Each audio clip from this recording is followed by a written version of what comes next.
Greetings everyone, my name is Etterville, and welcome back to my Let's Play of Mega Man Maker. In today's morning live stream, I'll be covering a combination of both Veerspin levels and levels I find online, primarily the former. As always, a quick rundown of the rules with an addendum. If you have a really long level you wish for me to cover, let me know in advance and I'll cover it during one of the evening streams. I'll be covering levels for about 2 hours or less, then move on to art, then in a separate stream memes.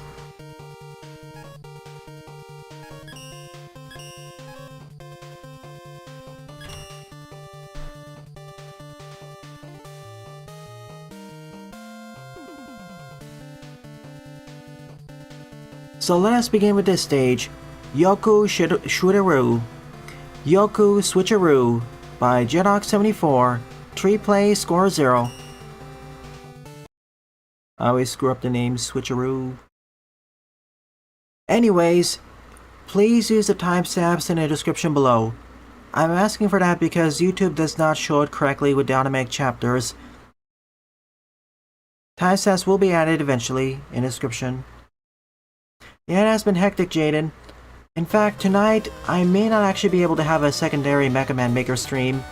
There is a certain release that I need to cover tonight.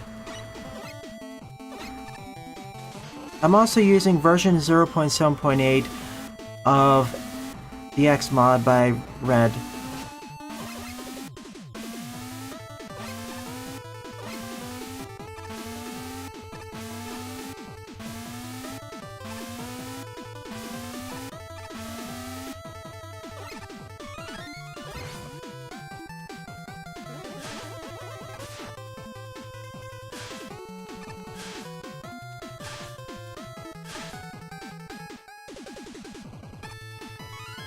It's, well, let me put it this way.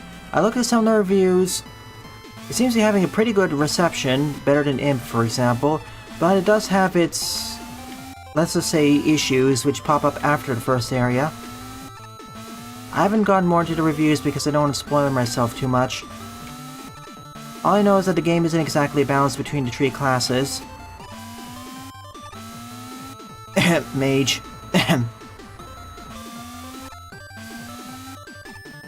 Don't you worry, I will eventually play it. In fact, sooner rather than later.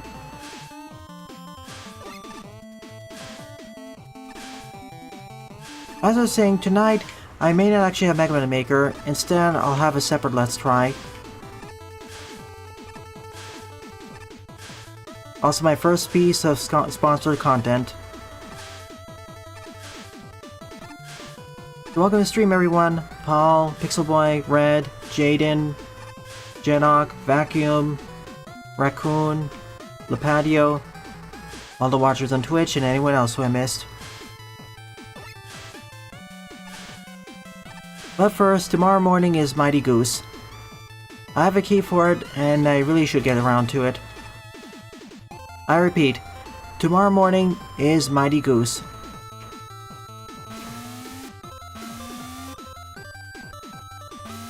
Take it slow.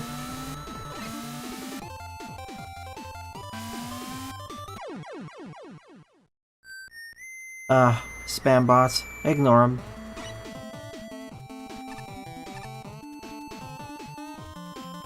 Oh yeah. See? We can toggle it on and off now completely.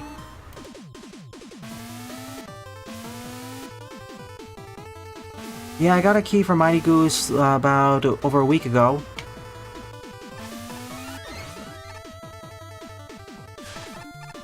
So I'm covering it this Sunday morning. Eventually I will get to Anochard, don't you worry.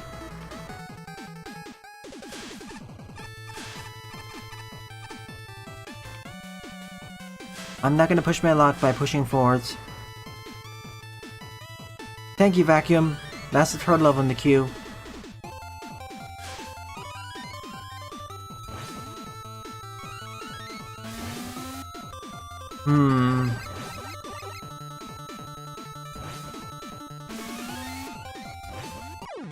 That's what I was worried about.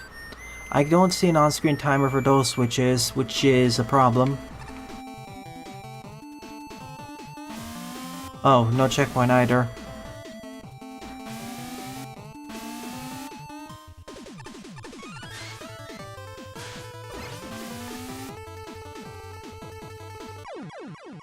And the other problem is that they act like Yoku spikes.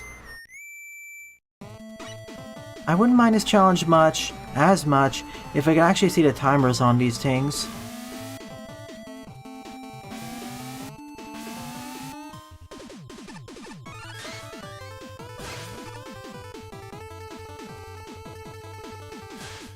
Like, this first set of challenges isn't too bad. It's just that when it's combined with the other blocks, it's a problem.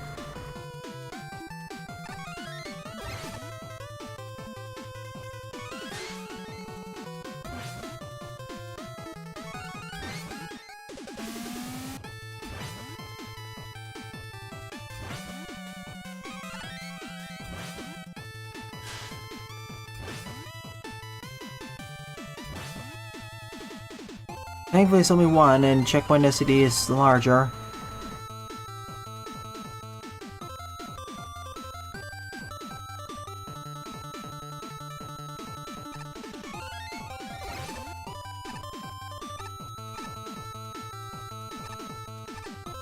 Good, you blocked it off. It's only tallies. Also, I like the new charging SFX.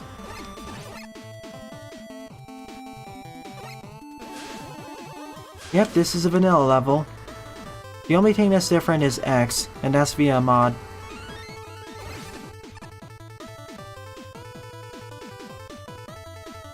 I mean, I could do a slide jump here, but I'm not gonna risk it. Instead, I'll damage boost. I'm perfectly okay with that.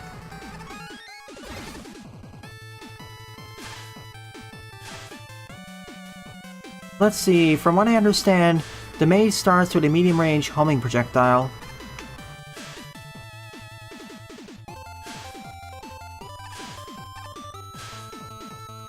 And they're great against single targets. The issue is that they fare terribly against large groups of foes, compared to the archer and soldier. Or scout, I mean. Scout, of course, because better armor and blocking. And archer because they're fast. Let's rumble.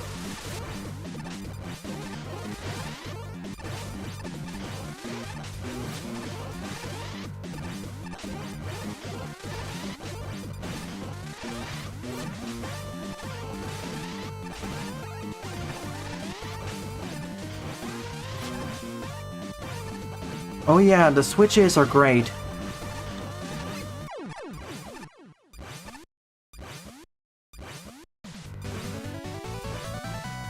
I mean, the game isn't a dud, it's just some weird balance issues.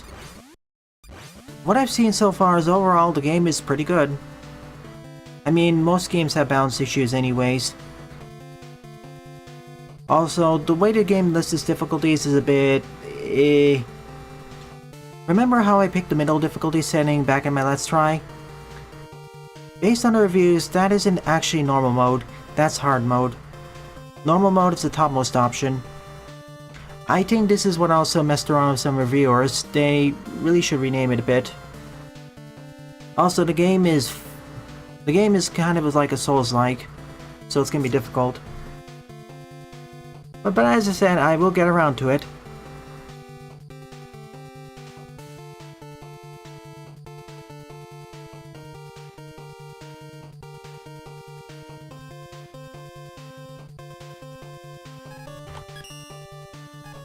But like I said, I'm gonna see for myself if the game is a dud or not. Based on my own review circle, and the people I follow, it isn't. But like most games, it has its issues. I want to give every game a fair shake.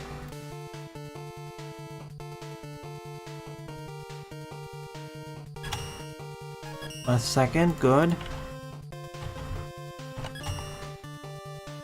Second up is Roll the Tomb Raider by Neil Fisher with 29 plays and a score of 9.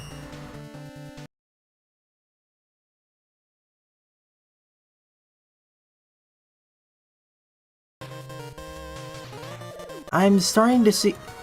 After completing the Water Temple... Oh, FYI, Jaden, did you watch episode 7 of Itora? The one I posted a few days ago? Where I went through Talalacan?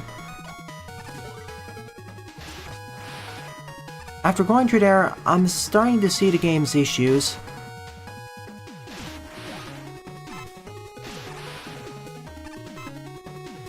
Namely, the thing I see right now is that the game's difficulty progression is a bit inconsistent. It really should be harder by this point, but it isn't. Saying the game is too easy isn't actually accurate. What's happening is that the previous temple was more difficult, and Talalacan is far easier. I thought it was going to be much more enemy spammy, but that didn't quite come to pass.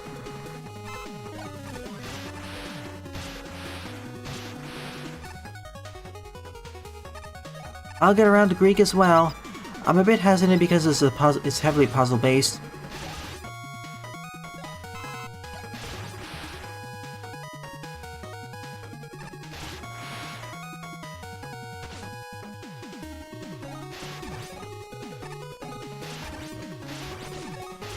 I mean, I still like Itora.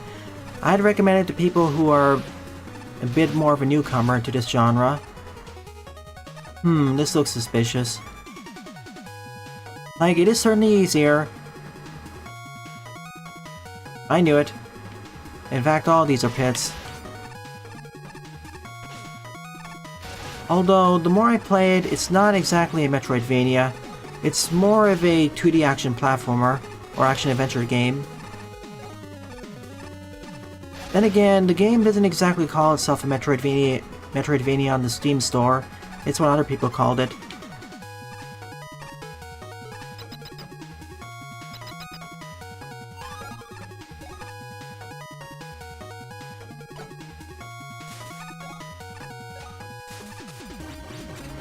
That being said, I will finish both Eterna,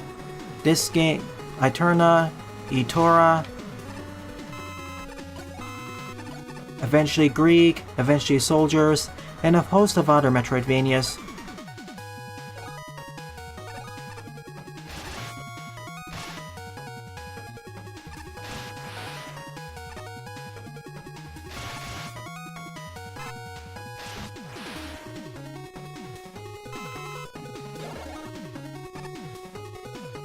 A left-facing door.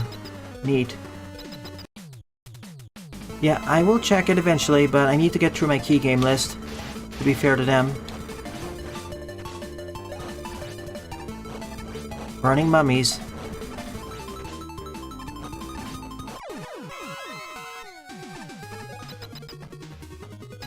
I'll get to my full toss later.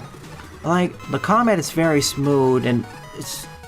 I like the combat floor more than, for example, Eterna. But, as I said, difficulty progression needs some work.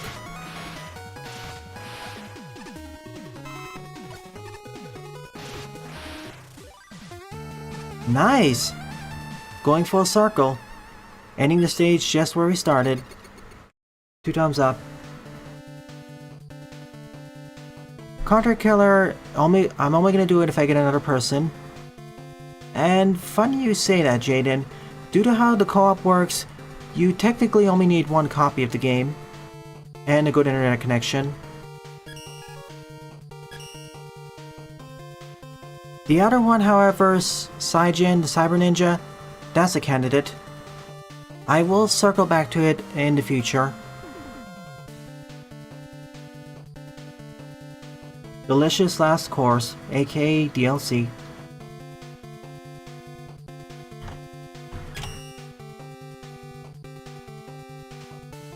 Did I do number 1 here? I forget.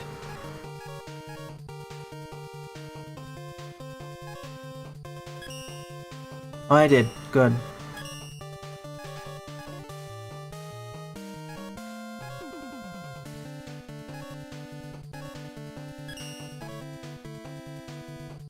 Number 3 up is Mega Man Napalm Strikes Back, Napalm Castle 2, Souls of Mega Man 5 by your local vacuum. 21 plays, score 7.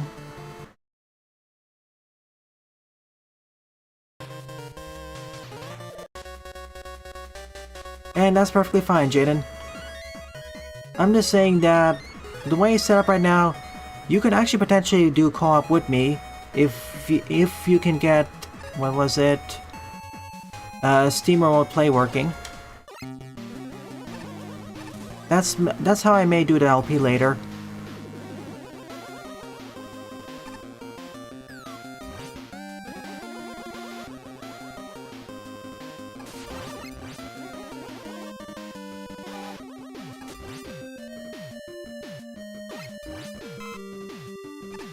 But if I do Saijin, it's most likely going to be a morning stream. The game is already difficult enough and it's getting harder. It's only a matter of time before it gets Lapatio hard.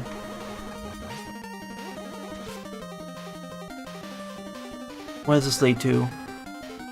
Okay, not worth it.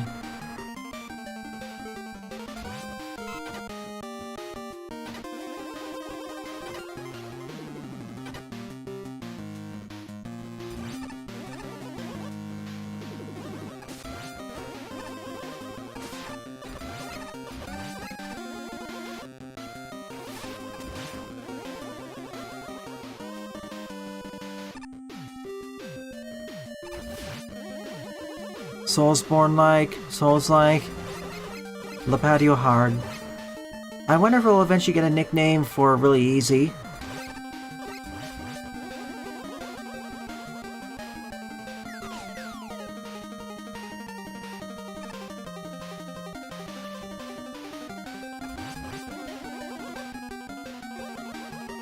Hi, Vuis.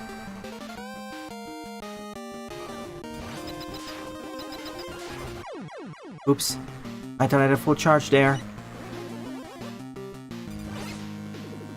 Kao is looking to be a very solid B tier game.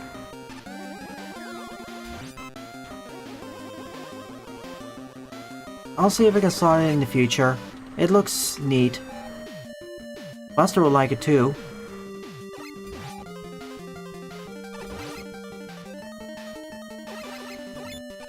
Game journalist mode. For this channel, the first one would be more accurate.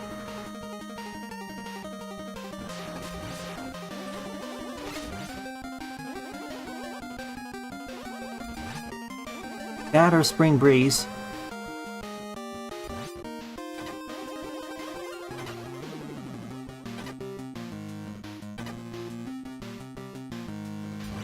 I always question why so many game journals are bad at gaming. I'm not saying bad in the sense that games are difficult in some other specific mechanics. I mean basic genre conventions and mechanics. More specifically referring to the ones who aren't newbies. And the ones that actually focus on previewing the games themselves, but...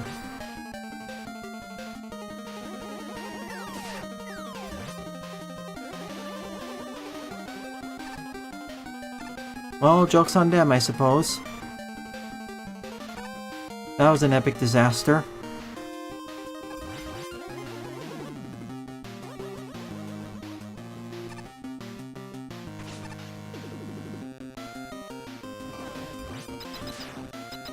Specifically, KO 2022. It looks like it's one of the best iterations yet. But I'll see it myself. I don't really tend to put a lot of emphasis on awards unless I know who exactly awarded the title.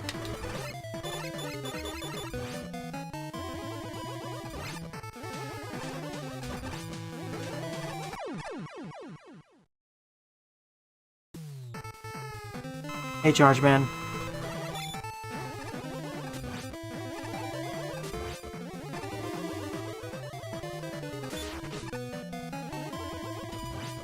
It's not like Crash Bandicoot, it's more like Rayman 2.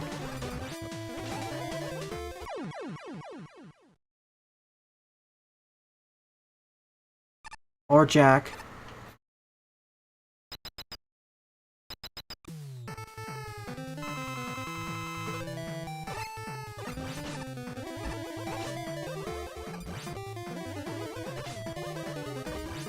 Oh, it's an arena.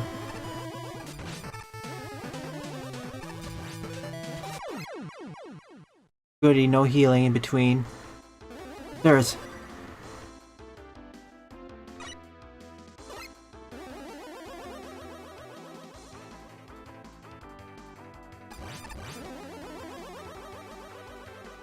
Keep the charge effect. It looks great.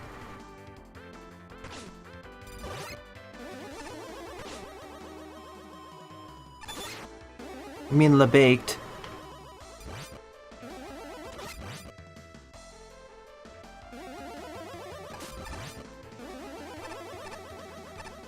Yeah, the trailer actually looks neat. I'm more interested in seeing Legends 2 though, but... What am I doing tomorrow? Tomorrow morning is Mighty Goose.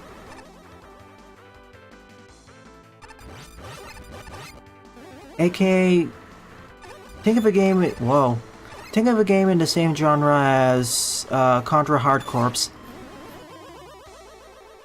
Or Tackle Fire with Gun. I'm not harming you, Vui.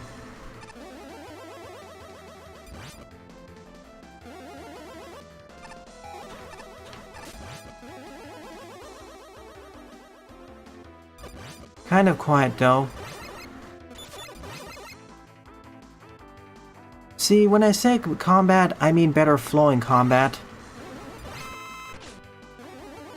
Like for Eterna, I know some of the encounters are more complex in the sense of enemies are more difficult, but everything feels less... better flowing. It's like comparing Mario to Mega Man. Everything just feels much more snappy in Eterna. A bit unnaturally so.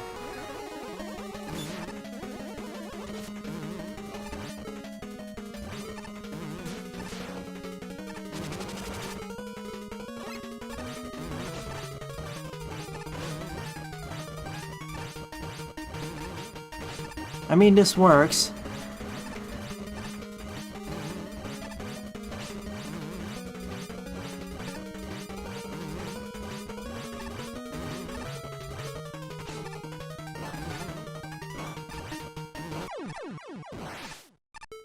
GG.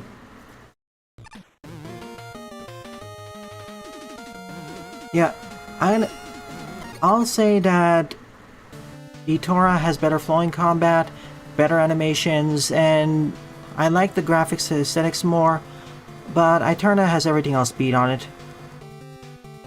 I'd agree.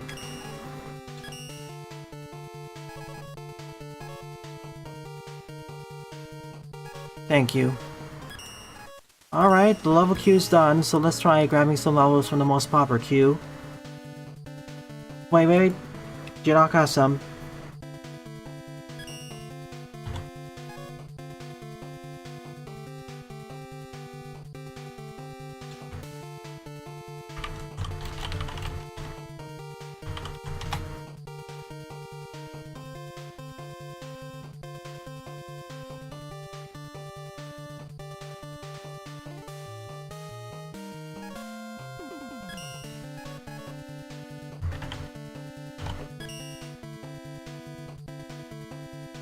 Sure, let's cover this and then I'll check something in the most popular queue.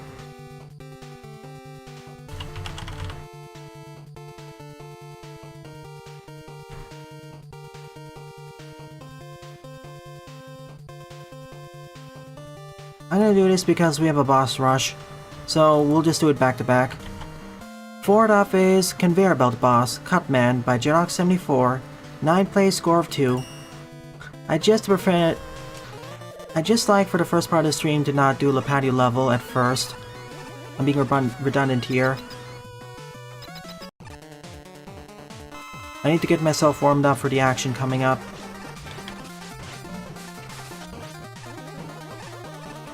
Alright, this is one way to prevent you from stun locking Cutman.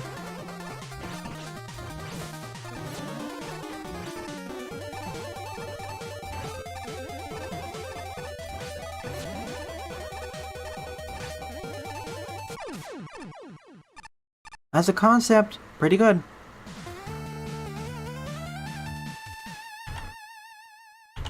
Yeah, Lepatio's levels are this famous that you need warm-up. Warm-up's done. Fifth up is the Revenge of the Fallen 13 Boss Rush by Lepatio. 86 plays, score of 30.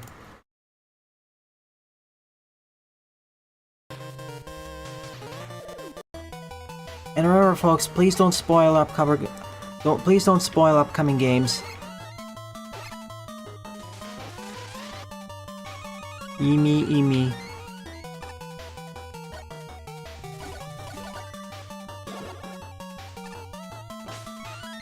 All these bosses were from previous levels by Lepatio.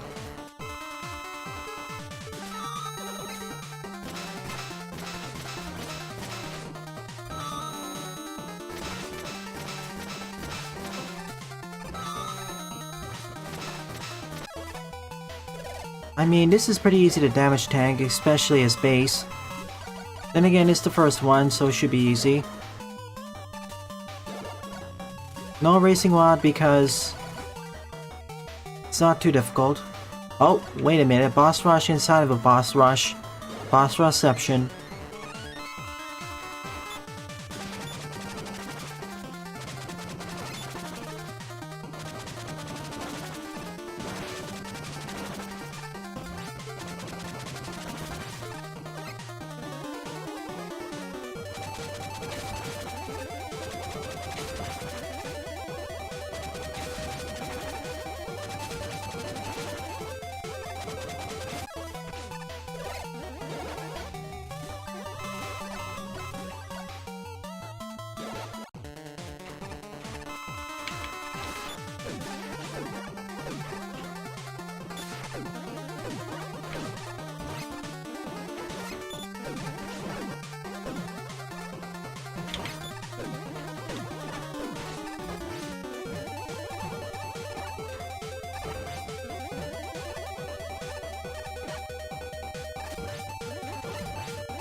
Imagine if Plant Man could trigger these.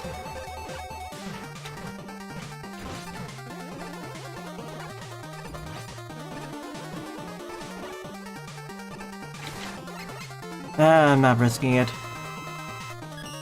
Yeah, I know what his weakness is.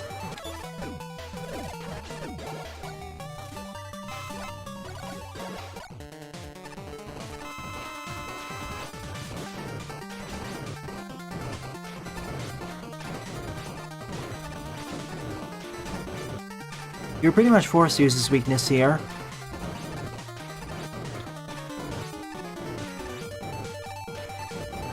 Of all the bosses, this is the easiest. You just need to destroy him fast enough before he crashes your game.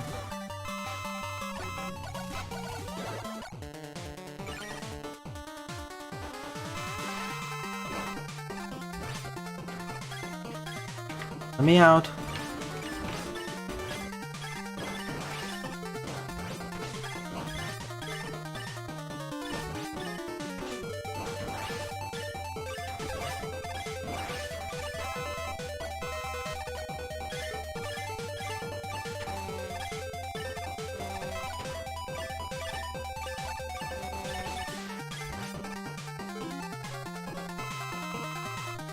I knew it had to be this.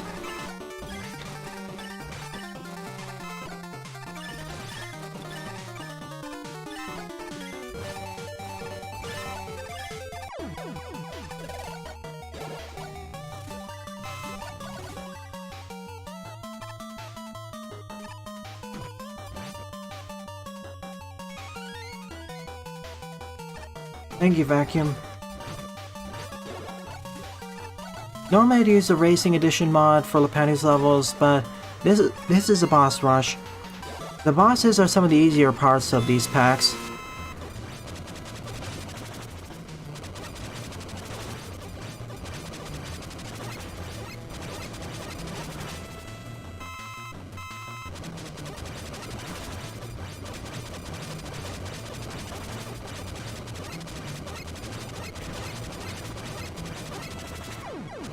Not quite enough fast with switching.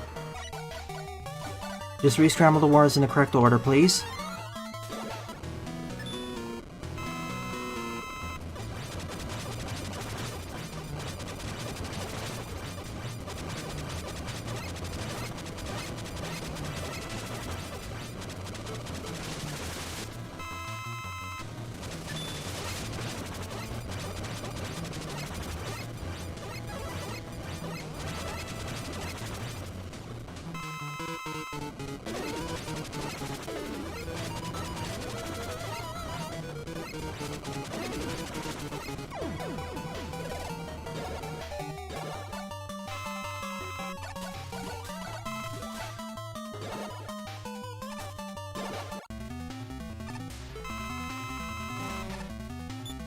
It's junk then.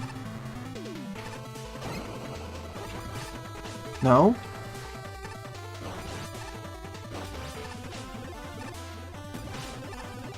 By process of elimination. Base has this way easier than anyone else. One of the places where having the double jump really just breaks the boss. To preserve some semblance of challenge.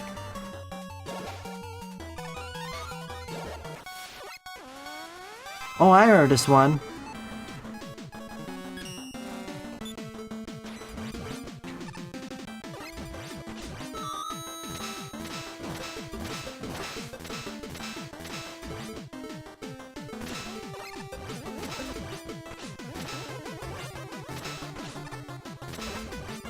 You're supposed to use a jet adapter to get from side to side.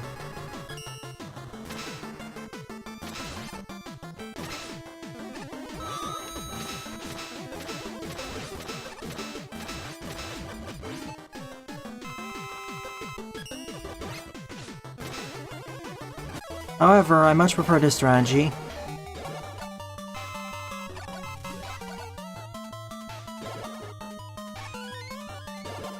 Pretty much, for most of your stages of patio, the hardest parts are the stages themselves. The bosses tend to be far easier, with some exceptions.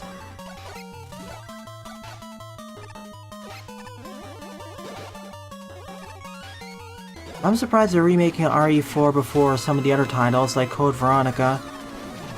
RE4 is already solid at base. Well, I know the actual reason, but still.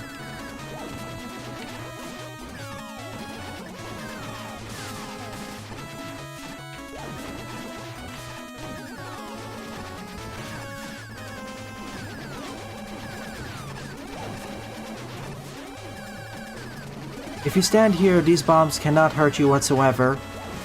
In fact, if you just stand right here or to the right, this boss is fairly easy because the moles will never spawn on top of you. So yeah, oops.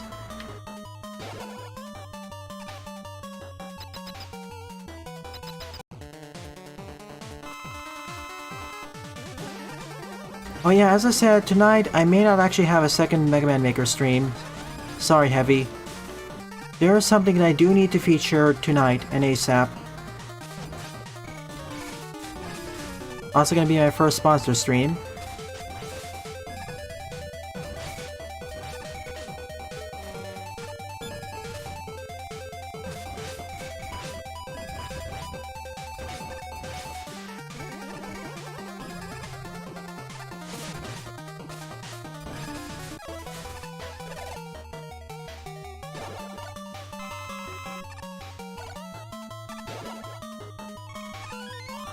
No, there will be memes.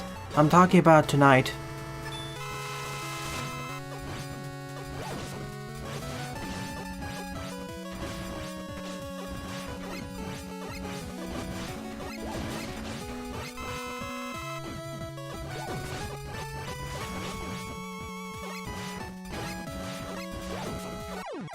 Oh, so close. Not that. It's not gonna be a gacha game. I don't like sponsoring those things.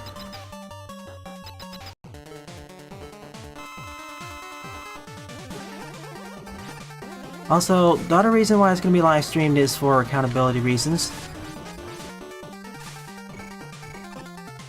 It's going to be a demo, so of course I'm going to be a bit nicer.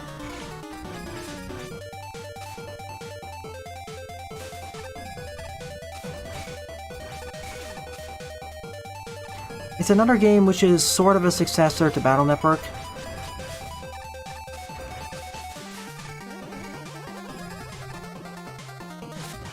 Answer is, I didn't hit the checkpoint afterwards correctly, so I have to redo this fight. I went straight for the teleporter on the bottom right.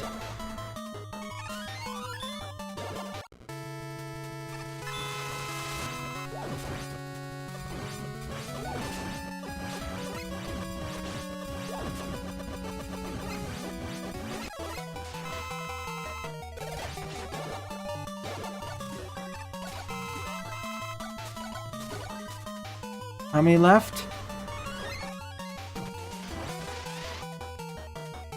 No more, that's it. I mean, Lapatia's boss rushes tend to be some of my more favorite boss rushes. Namely, as the boss arenas aren't just simple, bland squares or rectangles. They actually have different mechanics going for them. And sometimes the terrain is really working against you. That's one of my issues in most boss rush levels. You just fight regular bosses, one-on-one, in rectangle or square arenas. It works for the classic series because A, the bosses are different, and you only really, if you play the game in one playthrough, at minimum you fight them twice.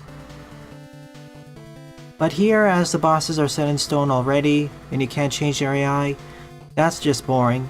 Then you have to change the terrain and add new mechanics via the room itself. And that's what Lapatia does well. As such, this is currently my favorite level of the stream.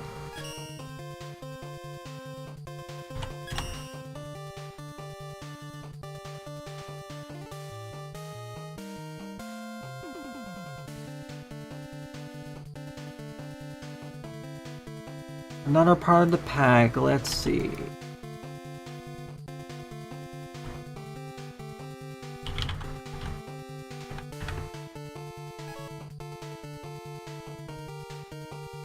Okay.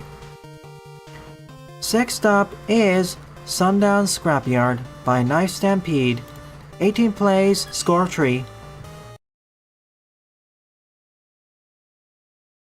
Oh, so many games to play. I want to eventually get into the Spark series, but I'm wondering if I should play Sonic before the sequel before that, as that's the game's spiritual predecessor.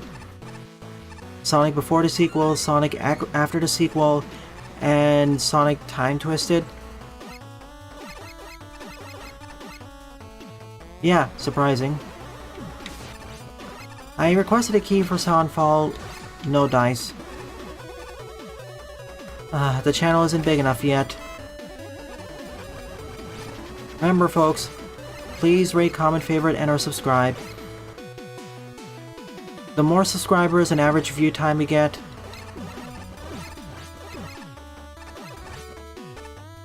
the more prolific games I can actually start covering in the channel.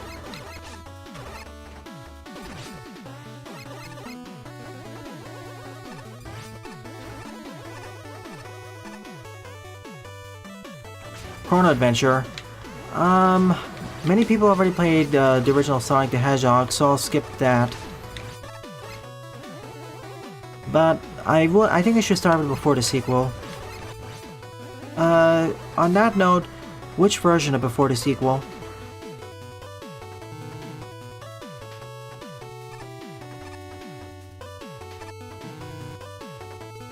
Darn.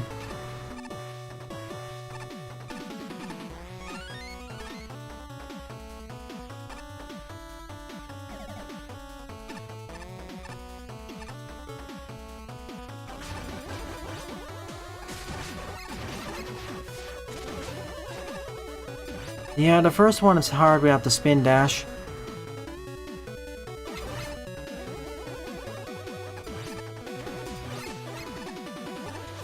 If I ever cover Sonic 1 and 2 on the channel, I'm probably going to use the widescreen versions. The one also with the spin dash.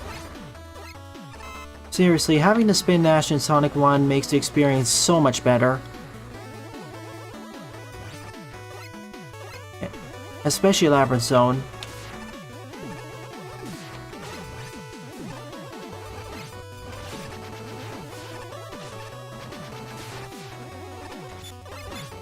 Ow.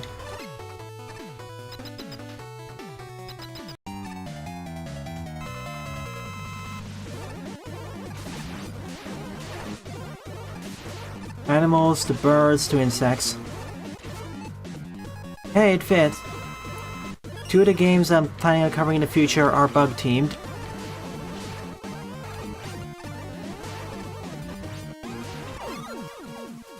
Besides, we already have a lot of games that have animals and birds as the main protagonist.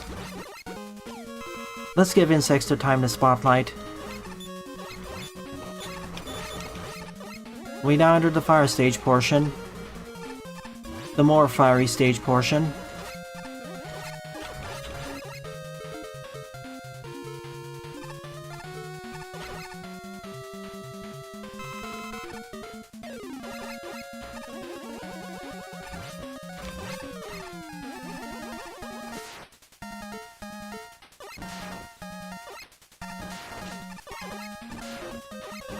Not how I expected to use the napalm bomb, but it works.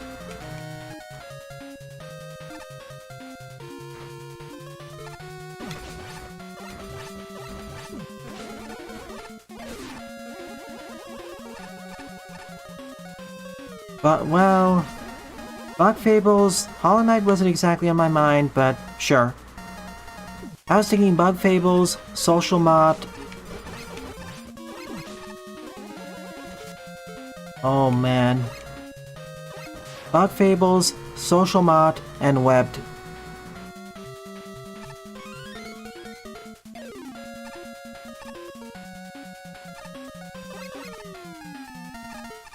Yeah, a Robo-Ant. I know that.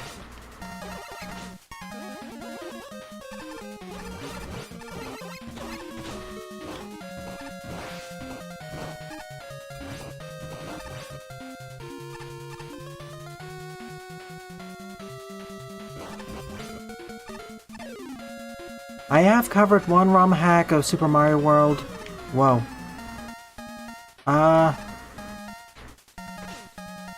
Okay, that's... Let me true.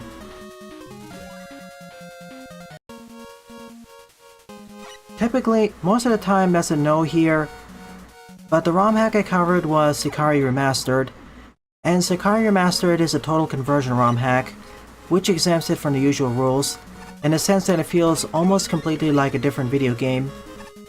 It makes it... basically, it's a fan game, for all intents and purposes.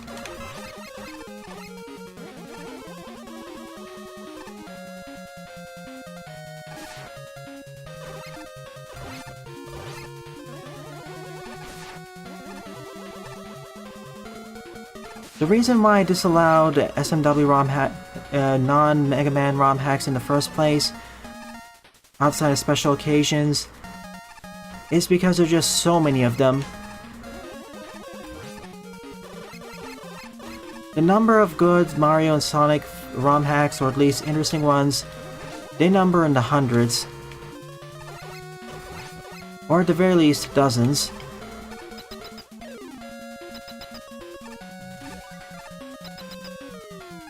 It's an enjoyable one, to be fair.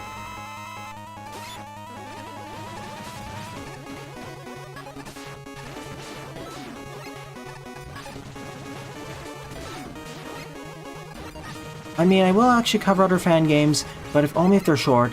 See stuff like Tackle Fire with Gun.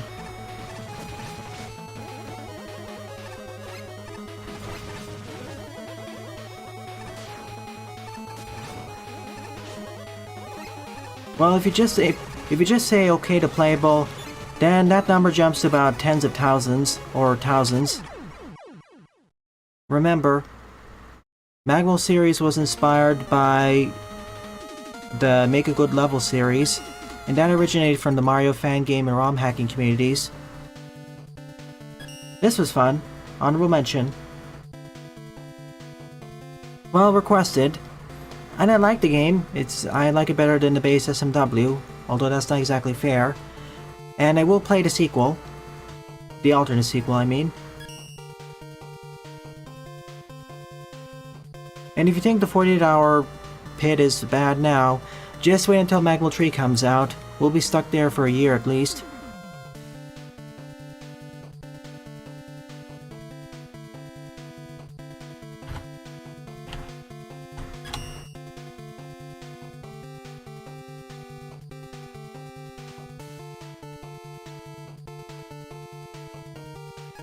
Hang on one sec, I want to cover one more stage between this and vacuums.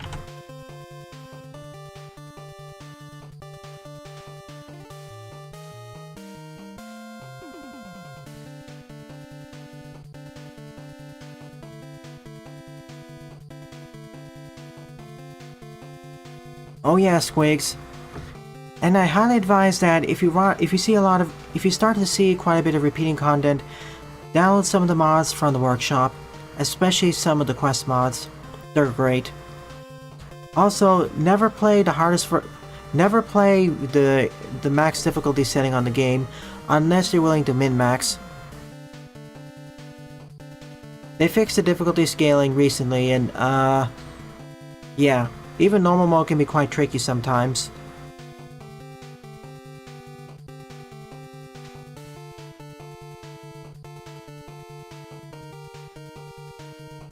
Ninjas I get. Ambassadors though?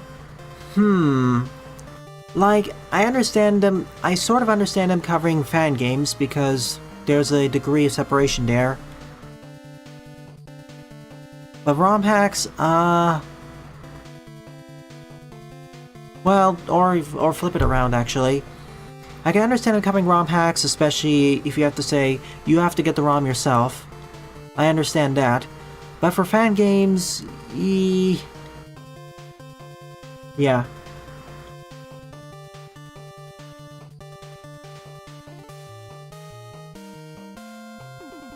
Like, look at the quest mods if you start seeing repeated content. Oh yeah, are you playing the game or using the multiplayer option?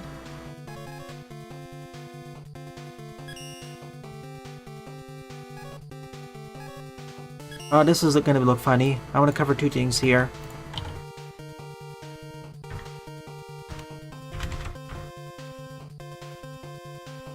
Ah, cool, multiplayer. The one thing I wish the game had would be a mod to increase the default max party size. Right now it's 5 and in more than a few scenarios I really wish I could send more people in.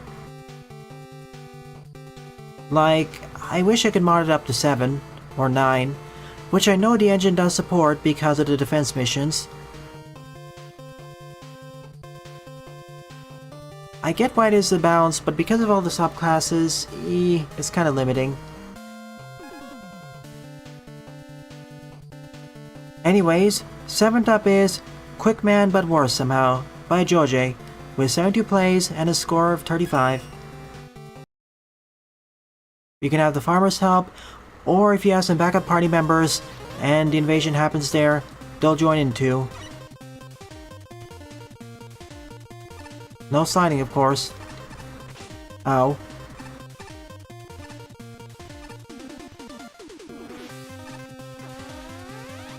You know, that actually makes it easier.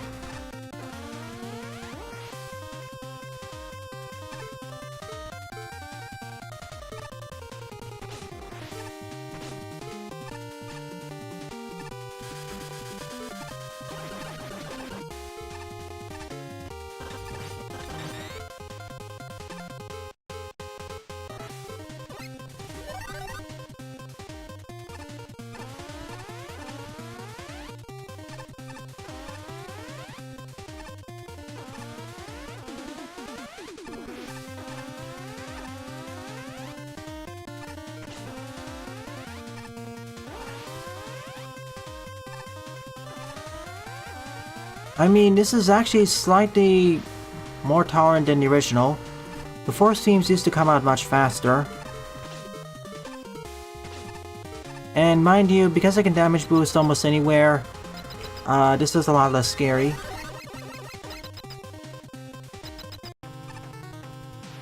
Hey, Zen.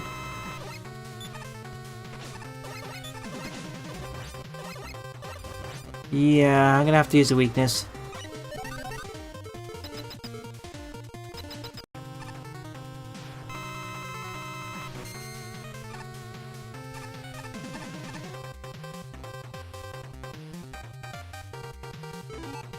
What was his other weakness? Was it Crash? He's supposed to take double damage from the gun. The cannon.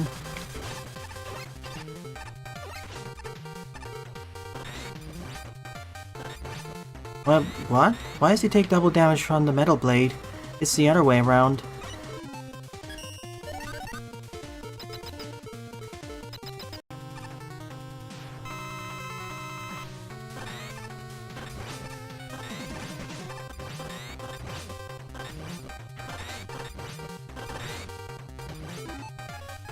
Alright, I win.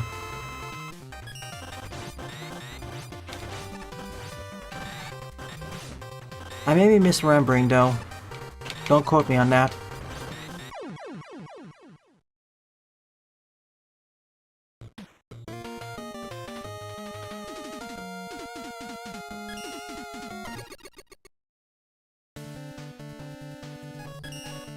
That was neat. But yeah, you have to damage Roost through several areas. No way getting around that.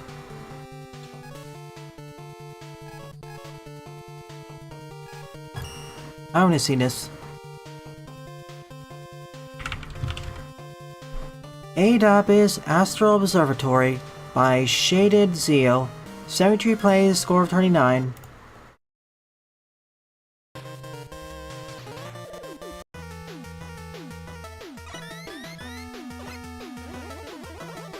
If you could, Jaden, could you DM me a list of some of the Nintendo ambassadors ninjas who recently played fan games? I understand ROM hacks, but for fan games I'm curious.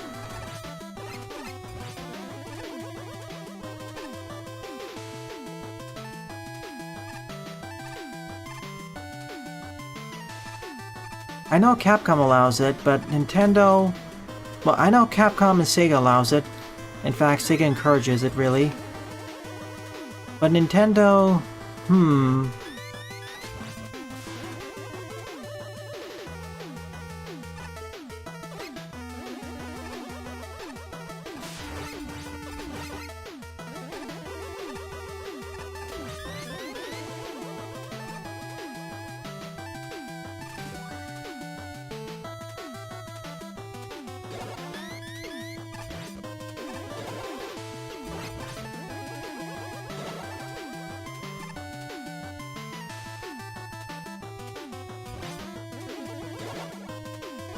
Frankly, considering what Nintendo did previously,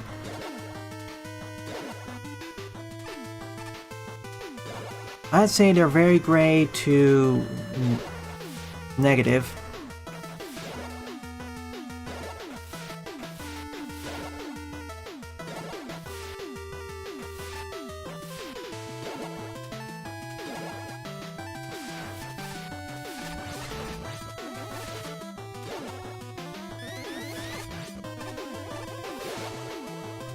Coolest segment of the stage. And now we actually get to use this mechanic during the boss fight.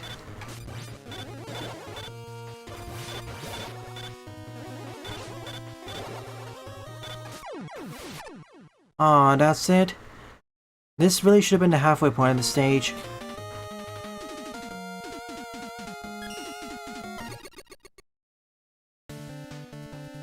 I mean, thing is, those aren't exactly ROM hacks or fan games, so that's fine if Abdallah does that. But,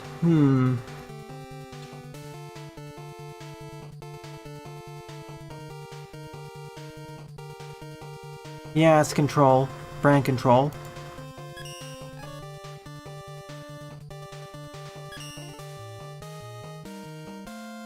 Like, I understand being a bit more hesitant on fan games because A, they're free.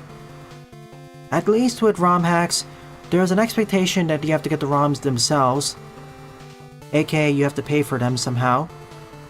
But for fan games, as they're free, you bypass that option. And seeing how fun some of the fan games are, they can act like a direct competition to Nintendo's own products, more directly. Of course, the same applies to other companies. Nope, I haven't played Venture Kid yet.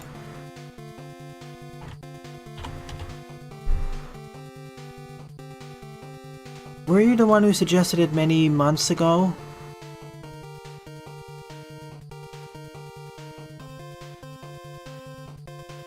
Because I faintly remember someone suggesting it to me.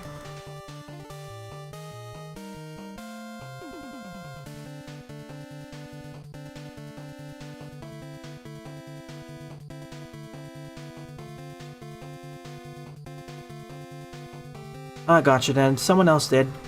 Thanks for watching. Thanks for joining us. Wow, it's... what? 99 cents?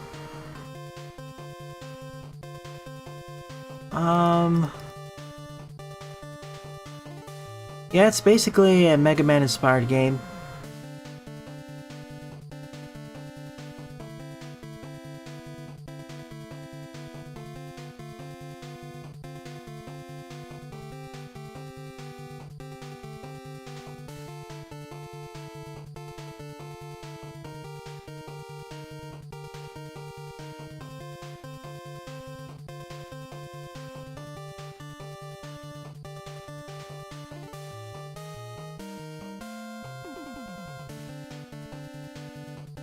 I'll look at the reviews before I do it. Right now, I'm a bit more tight on what I consider to be purchasable. And I'm currently buried in game keys, so there's that.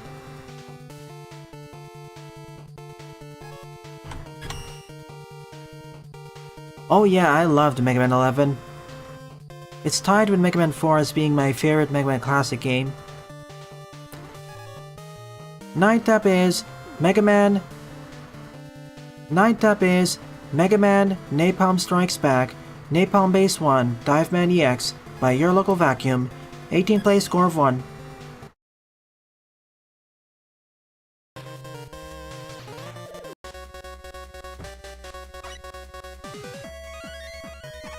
Mega Man 11 pretty much does almost everything I want out of a classic game.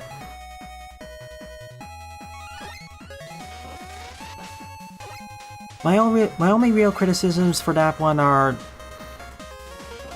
well, it needs more fortress stages, and a few other level design quibbles. Mega Man 12, let me rephrase the question. Let me rephrase my answer to the question a bit. The next Mega Man game that'll come out that is not a remaster or repackaging is likely going to be X9. After that,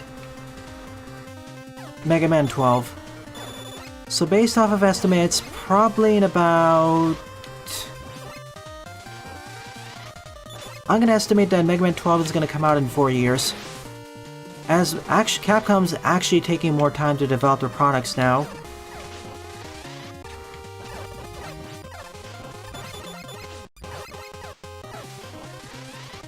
That's a really low bar, Lepandi. That's a really low bar, Sylveon.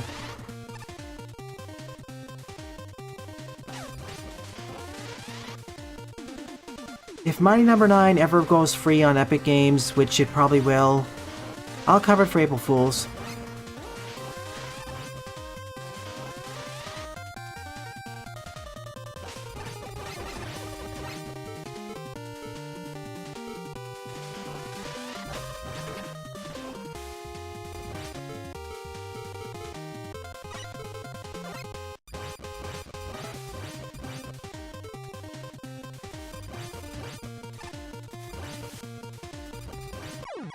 Oof, I should have just kept slating.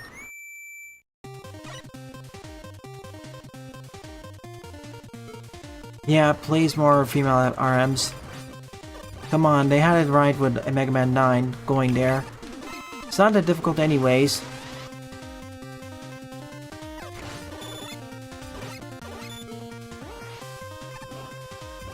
Nah, they're worse than Mega Man 5 to be fair.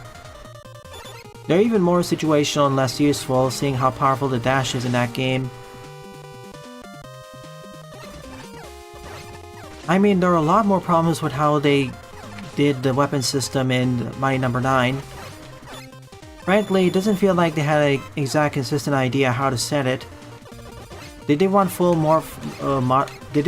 form changes, or something more along the lines of traditional? There's kind of inconsistencies there. And how useful they are just really runs the gamut.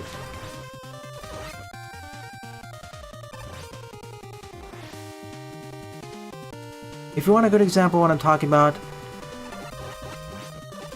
the Mighty Number Constructions weapon, if you call it that, that's way too situational. Oh, no, that's why I'm only gonna cover it for April Fools. If it ever goes free. I'm not wasting money for it.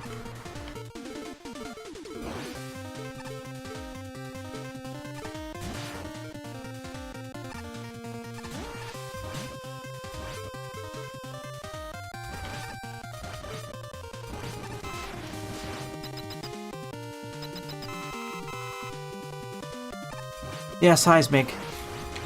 That's the name. Whoa.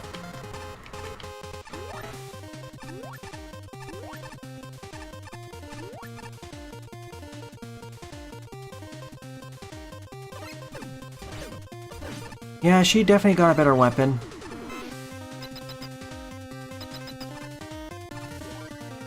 I mean, Gyro Attack and Water Wave are... and well, Gravity Hold is... screen clearing. It's just that Mega Man 5's weapons are like Mega Man 3's. They're overly situational. Or not strong enough. Oof, that's a lot of damage.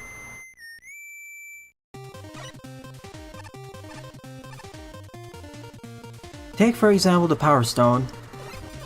The concept of the weapon's fine. The issue is that how it's executed. Why does it plink off of regular shots? And why does it not deal as much damage as it should? Mega Man Maker fixed all those things, and now the Power Stone's actually a good weapon, or at the very least, a fun weapon to use.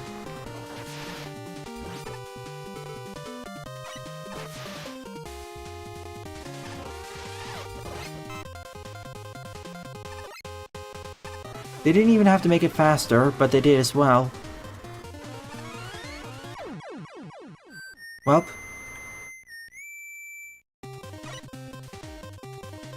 Essentially, the problem with Mega Man 5's weapons is that their concepts are good, their executions are... To rephrase it again, my issue with that is that the Mega Man 5 weapons are situational, yet their power is based off of them being in general use. If you have really situational weapons in the Mega Man game, they should be relatively more powerful to make up for them being more niches. But that wasn't the case for most weapons in Mega Man 5. They were treated more like the weapons in Mega Man 4, which were more general use.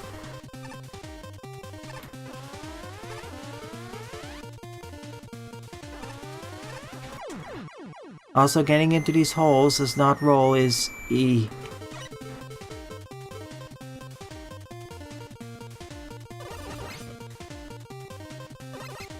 And the Charge Shot is basically one of the best weapons in that game. In most scenarios, why even bother using the special weapons? I have a similar issue with Mega Man 10, in fact.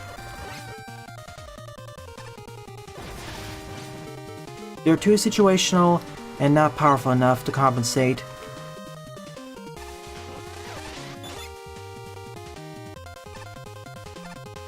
Thankfully, Mega Man 6 fixed it.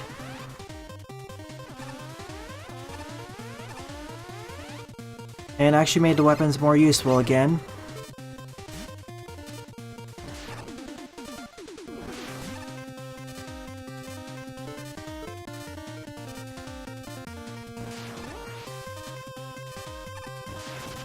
Oh no. That was a troll move.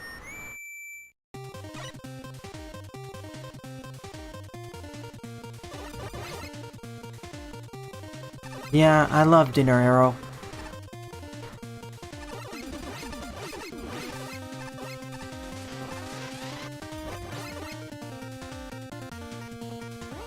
Oh, Mega Man Game Gear is...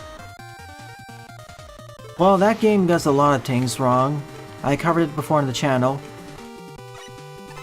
It was a blind Let's Play, and I didn't even get to cover some of the more peculiar differences.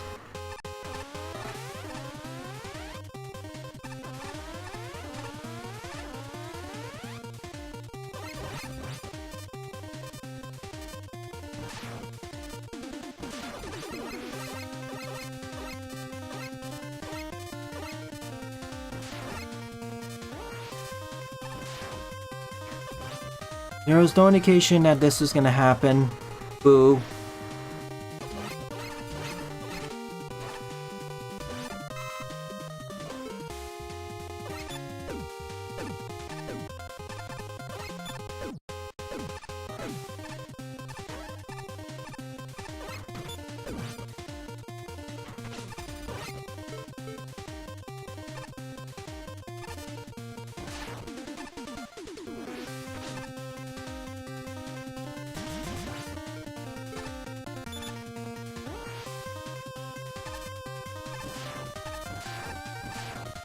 I was worried I was gonna get shot off. Also, can I please have a checkpoint sometime soon? The sooner the better.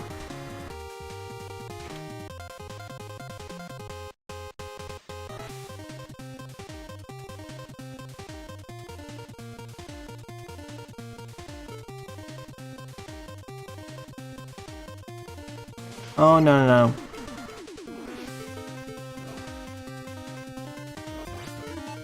Thank you.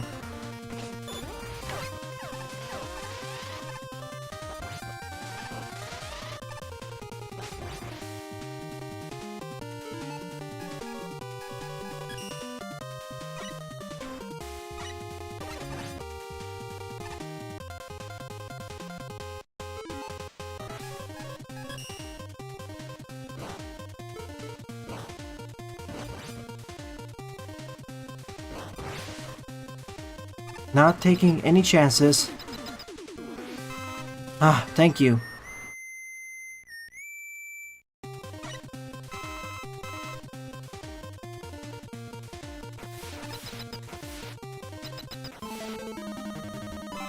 Oh yeah, network transmission. The one with so many balance issues between the chips.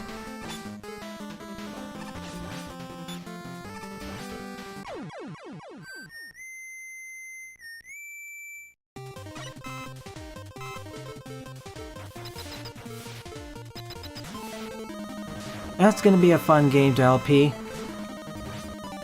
One of the few games where the hardest part is the start.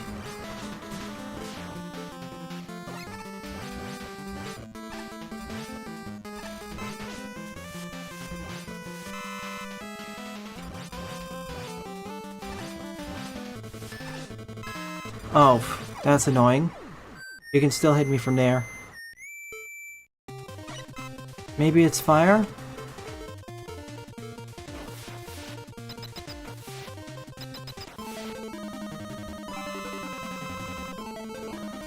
Soulsborne games have better difficulty curves than that.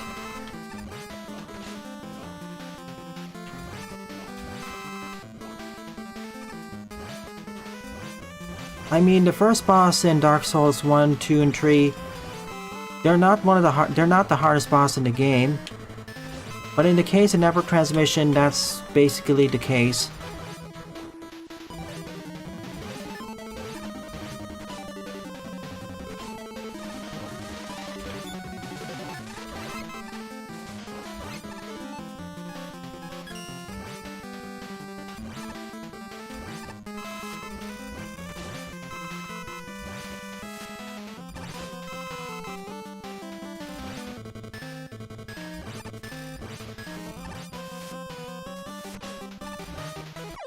Okay, it's over. We're out of here. Yeah, harder than the original version.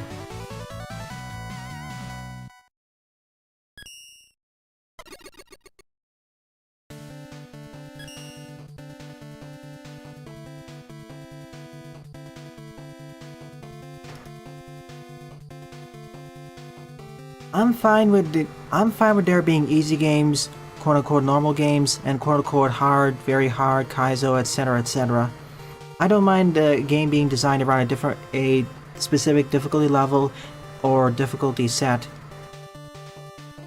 Take for example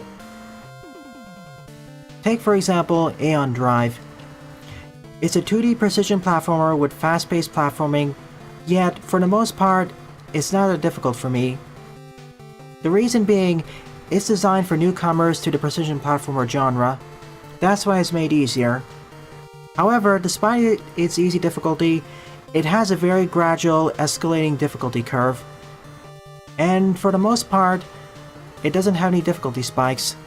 Outside of maybe the final stage, but it's the final stage, so I'm going to be more forgiving on that. It has a good difficulty curve is what I'm saying.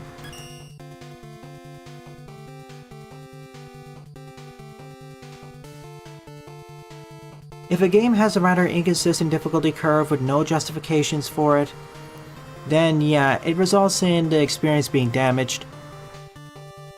Ideally you want a roller coaster ride with specified peaks and troughs, but if it's really unstable like an earthquake, it makes for a very rocky experience. Now, there are ways to justify difficulty spikes. See story, see non-linear game design, see sandbox design, see make your own difficulty, etc, etc. But you have to make it clear to the player.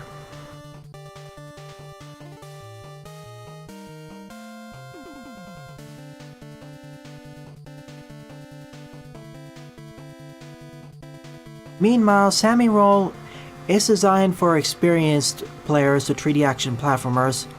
The issue with that is the difficulty curve is messy. First two worlds are fine, and World 3, the Ice World, it gets rather wonky. World 4 isn't as bad, but still has some issues. When I say bad, I mean that one of the levels in the main path in the first half of World 3 is harder than all the secret levels in World 3. So the opposite situation of Aeon Drive. I like Sammy, but some of the levels need to be reordered.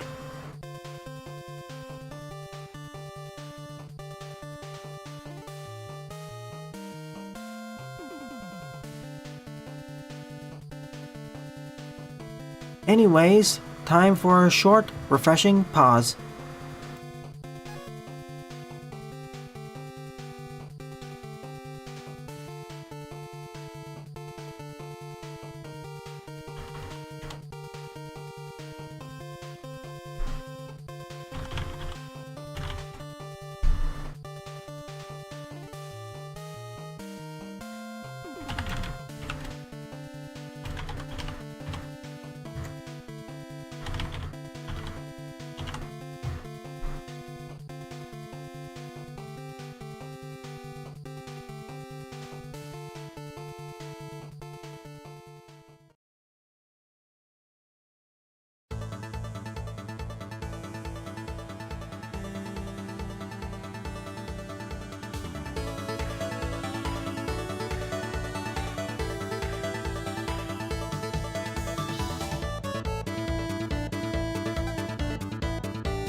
And we're back. That was Area 1 FM Style by Transy Ruby. From the same dance as Faerun. Anyways, off stream, I swapped to the Racing Edition mod. Not for this stage, but for the stage after this. Anyways, 10th up is Conveyor Belt Boss Cutman EX by Jetoff74. 20 play score 6. You can post some jokes, Jaden, but please don't directly refer to the leak themselves. I mean, don't post the leaked content.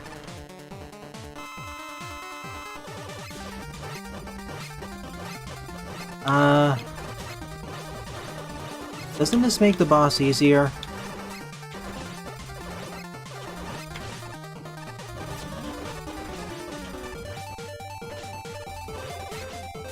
Not quite actually, I see the problem.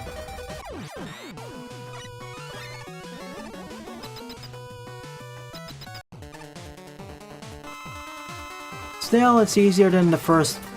This is supposed to be the X version, but in practice,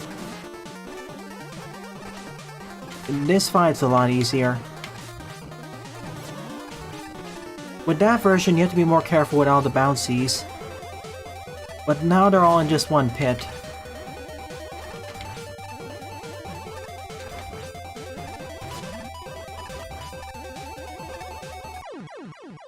That's it. If they have images/spoilers about story developments, we can't share it. Sorry. Don't spoil the fun for everyone. Spoilers are one thing, leaks are another. And we don't currently have a leaks channel.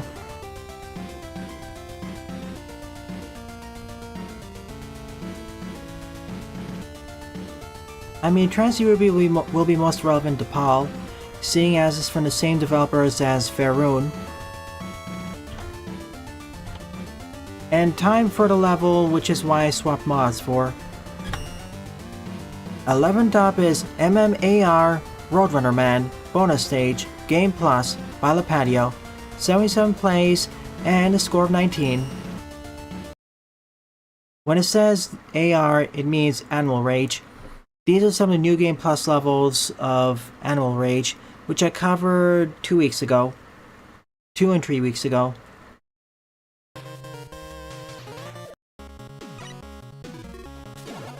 Before we could only play as Mega, Proto, or Roll. Now we just play as base.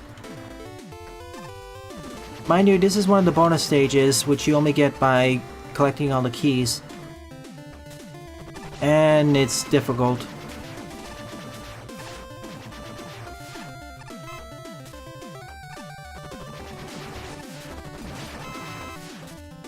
Remember, no double jump here.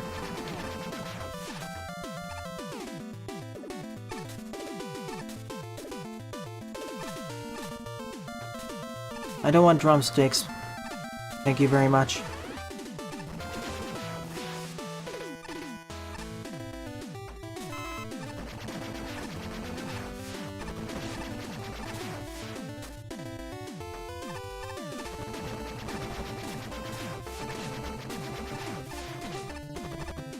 Oh, thank you. You saved me there. Time for the race. Do you have anything else to talk about? Okay, this section will be a lot easier now, seeing as they can dash.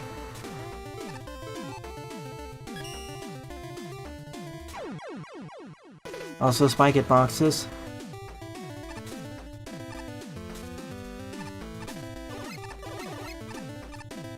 Oh yeah, Mighty Goose. As I said, tomorrow morning. And Sunday evening is Eterna.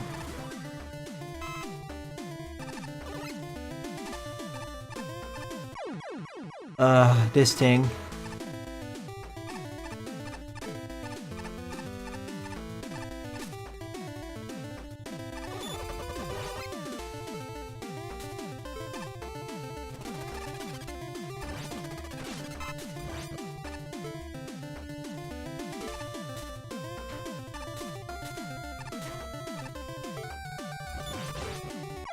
Oof. Great.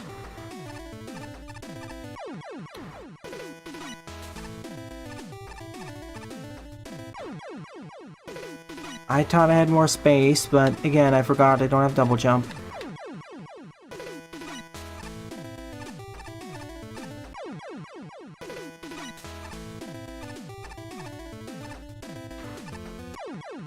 I can't gauge properly how to get through this. This wouldn't be so bad if these were damage spikes, but they aren't.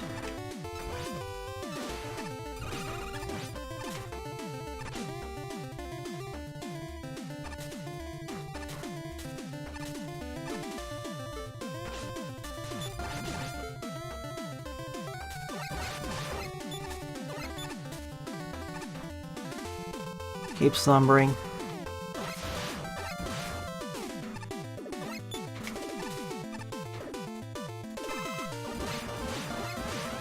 I'm going to assume that that's just a hole. And there are in fact no secrets there.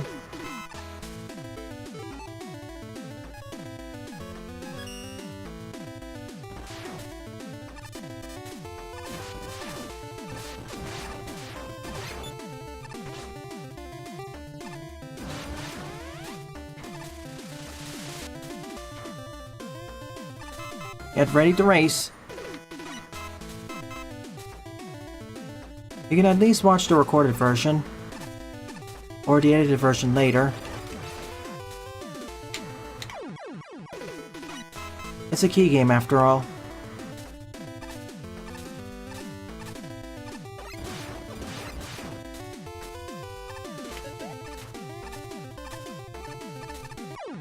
Now I actually need to be careful with outpacing the you-know-who.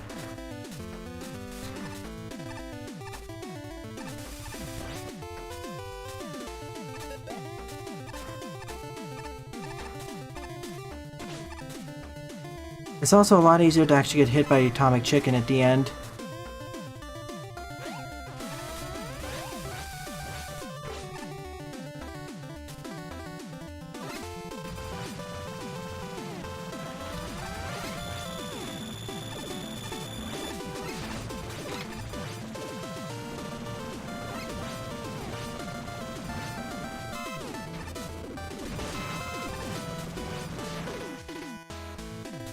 That's the oil fryer. Time for the last one. Or was it the second to last one? Yeah, these are so much easier with base. I used to have a lot of trouble with the last two, but now I'm getting them my first or third tries.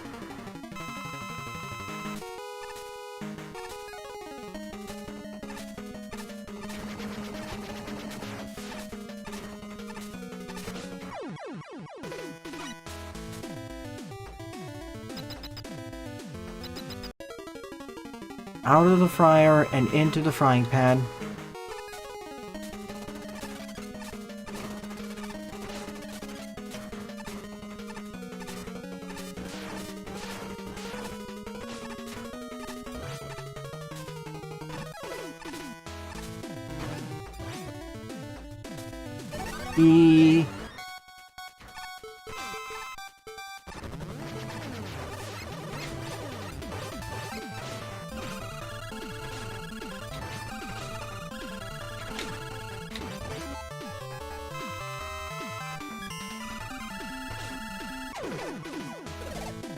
He's been fried.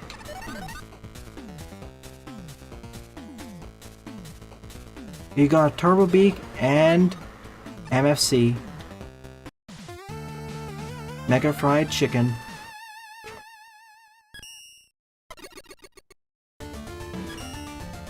Wasn't as hard as I expected it to be, but the mod helped.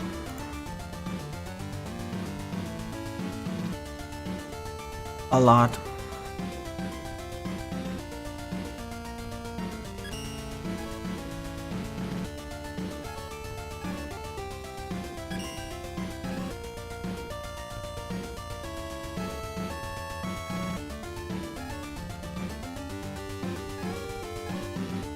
Yeah, let's check this out. It shouldn't be too long. I already have a good idea what my favorite stage will be anyways. Nothing is beating that one.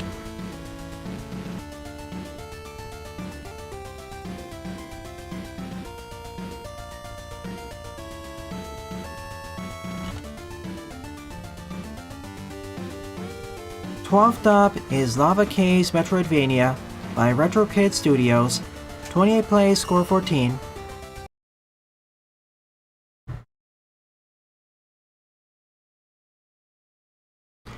Which isn't as challenging as keeping up with him, to be fair.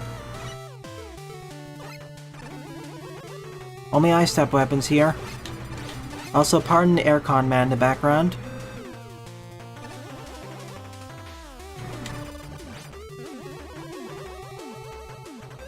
Roger that. I will apply it next time. It's gonna be a short Metroidvania. If it got this high of a score on the most popular queue and it's supposed to be in the subgenre, it has to be short. This isn't the most popular queue of Steam, unfortunately. Oh yeah, FYI, Steam Next Fest is coming up, Jaden and friends.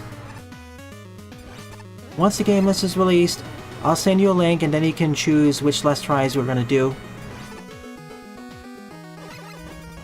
We can only pick and choose a few because there are gonna be over 800 demos, so pick the top 3 you like.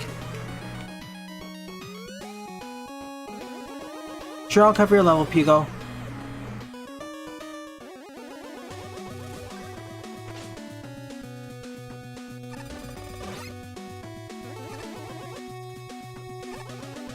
Welcome to the stream. You know, this stage is actually more sizable than I thought it would be. It's...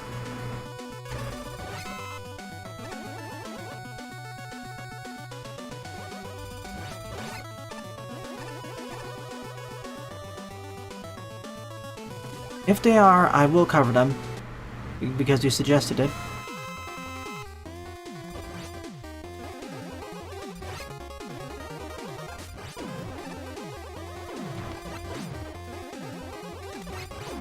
Before, I couldn't actually cover the ladder due to my computer being too weak, but that'll no longer be an issue.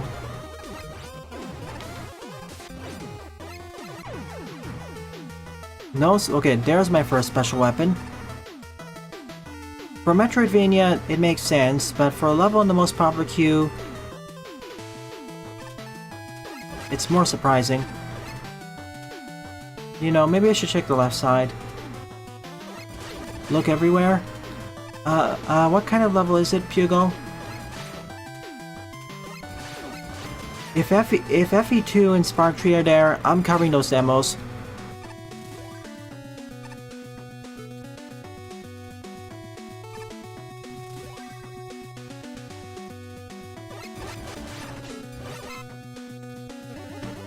Hang on, I already went this direction. I should be going down.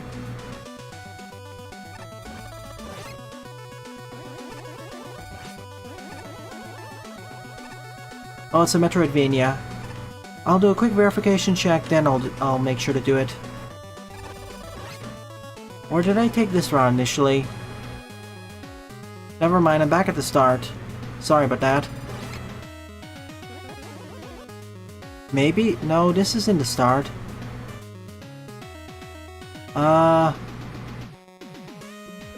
Maybe... Unfortunately, the backgrounds are not distinct enough, so... I'm not sure if I'm back at the start, although I think I am, or when I'm further ahead. Yeah, this is the start of the stage, I think. Because I couldn't get past this one, as I need a freezing weapon. Or an air weapon. This is why you should have distinct backgrounds for your Metroidvania levels. So players don't get confused in trying to figure out where am I supposed to go.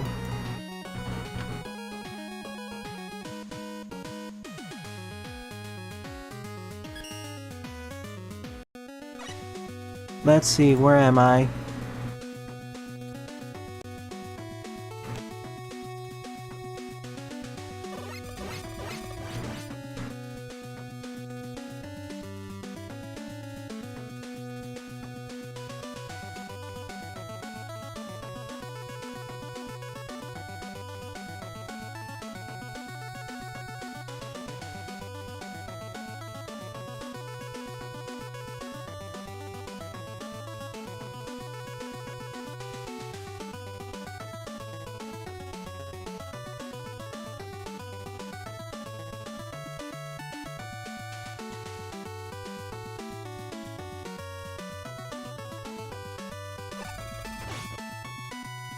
I think I should keep going to the right. Maybe there's something useful up here. Yeah, this is clearly different. I don't remember there being tackle fires. Or maybe there were. Yeah, I've already been here too.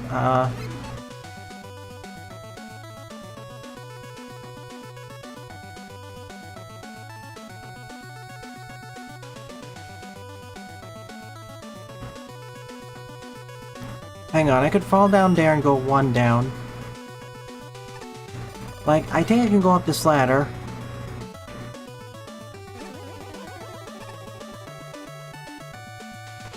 We reach one of the Metroidvanias where having a map would be really handy. Okay, I'll double check your stage and then I'll decide whether to do it.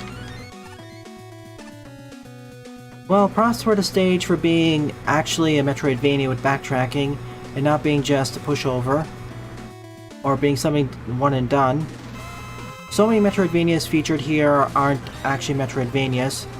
They're merely exploration stages. Or non-linear stages. The boss fights are easy though.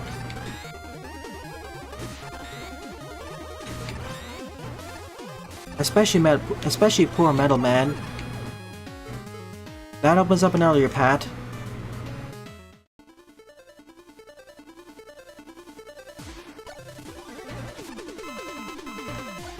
You can't go here, but now I know exactly where to go. Well, roughly, but you get the idea.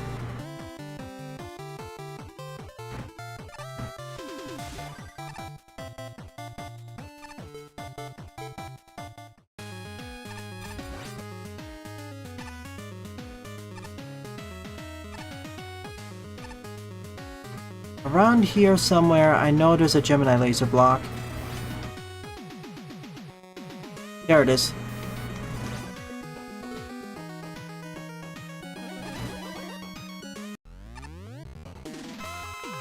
You're air guy.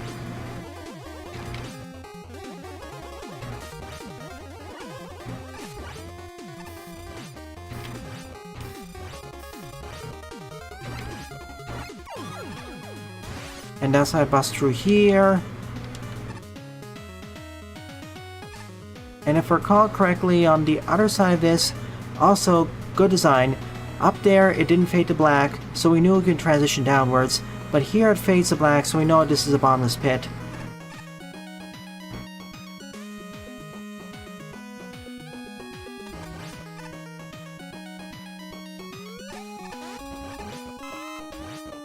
Ice should be somewhere up here.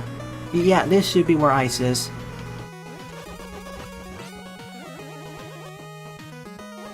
And yeah, this confirms it.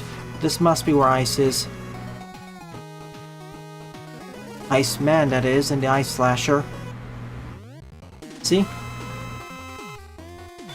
Outside of getting confused for a moment, this is fine. It perfectly is a Metroidvania.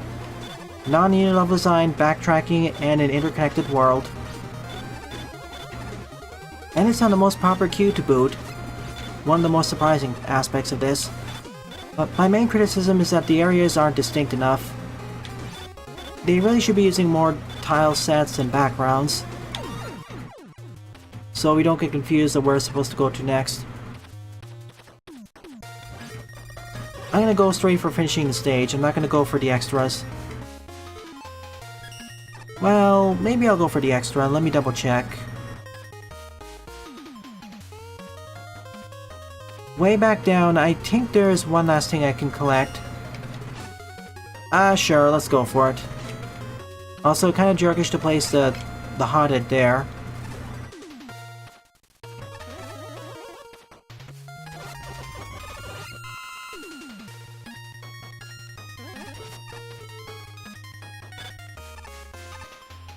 Again, this wouldn't be so much of an issue if I actually had a map.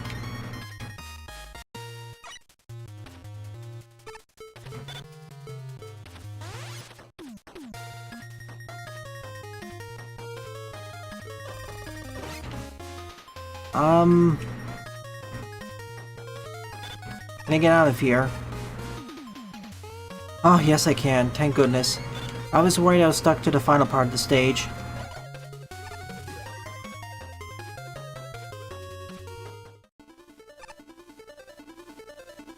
Now I actually want to get to the bottom part, as I know the special weapon's down there. Way back where I started the stage, you know there was that one flame pillar I couldn't freeze. Maybe it's this one? Yeah, it's this one. This is the final weapon. That's it. I should have everything. I should be able to get out of here. Let me figure out where's out of here.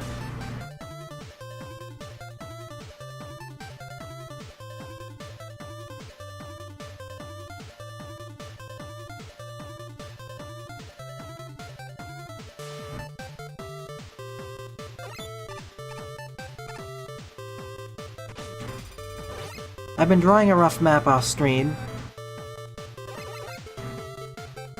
It's right here, right to the left of the start.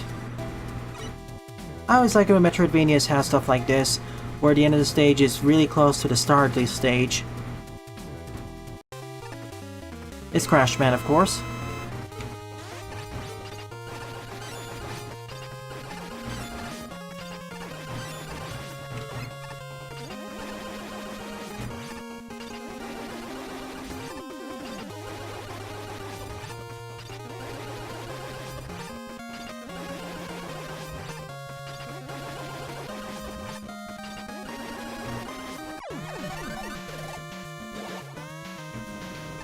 Now we gotta escape from this whole place.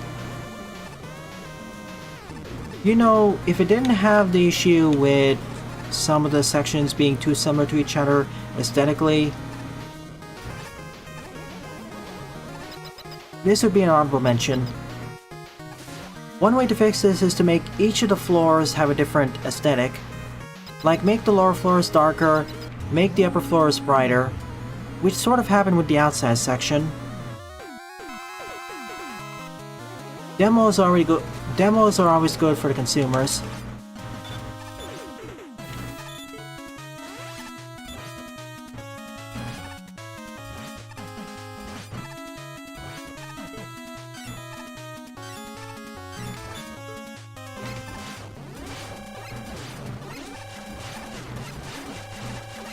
I'll never say no to more demos.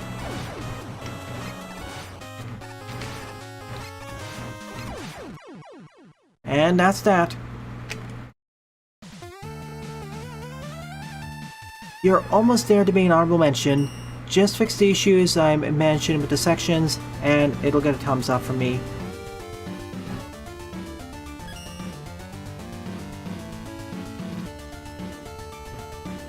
Okay, let's see your stage. How long is it?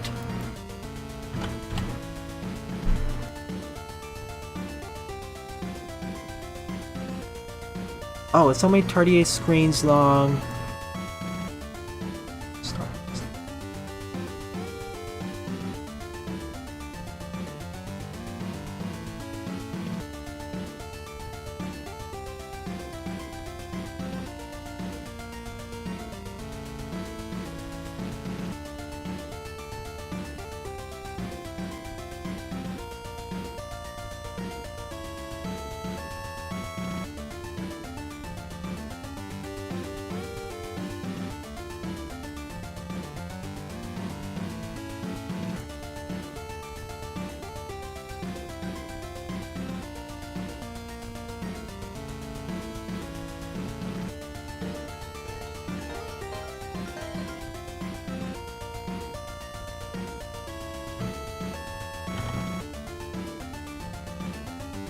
Okay, Pugo got there first, as they posted the level ID earlier, so they'll be covered next. Then M-Glitch. Then, if I have time, the Tolt.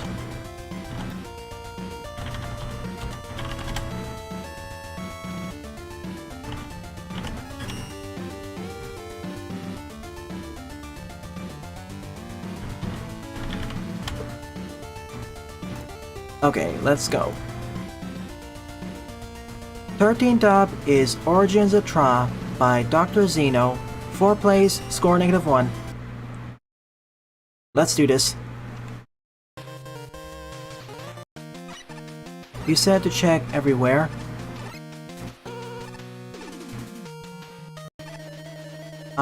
I'm in the wall.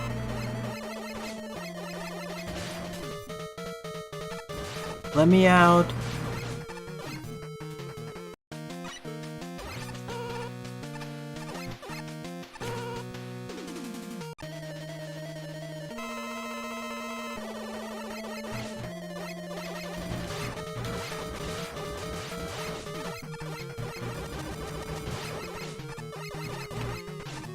Okay, I'm out.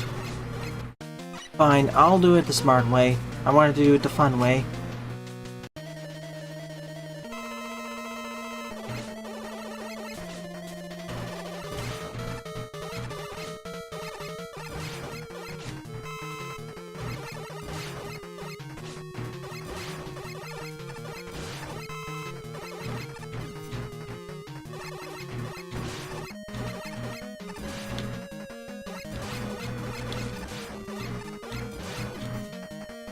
Also, what's with all the pickups? Seriously.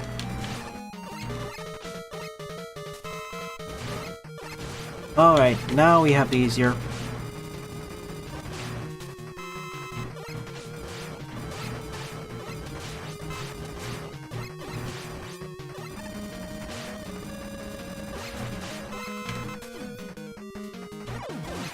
Okay, let's check to the left now. I didn't check the left side. And would you look at that? That's probably the easier way.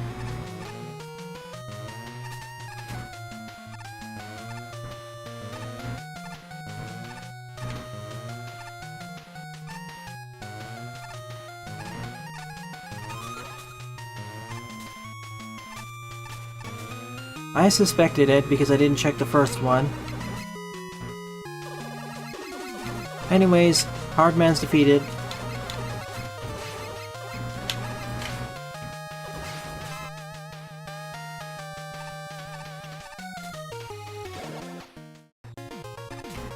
Wait.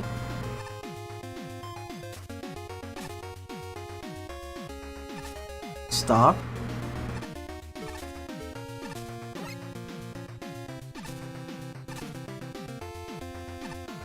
Remember folks, please don't point out -1 if it's only a really low score. It doesn't mean much.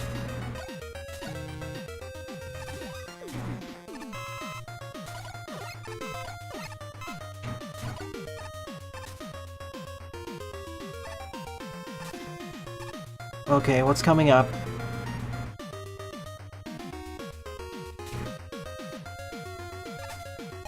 Who's next?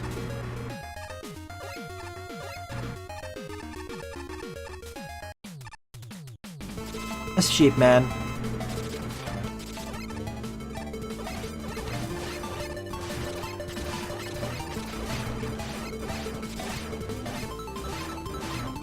Nothing to worry about.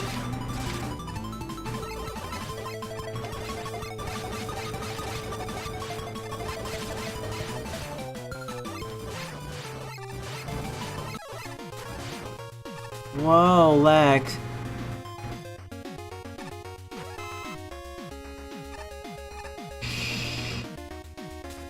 I getcha. And our reward is 3 different card keys. And before I die to the spikes. Wow.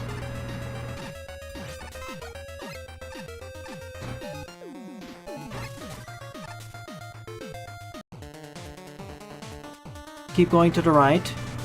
I'll believe you.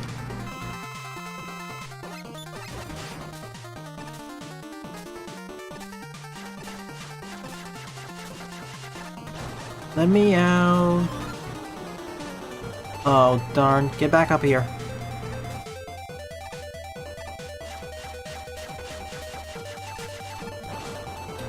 Yeah, there's one problem.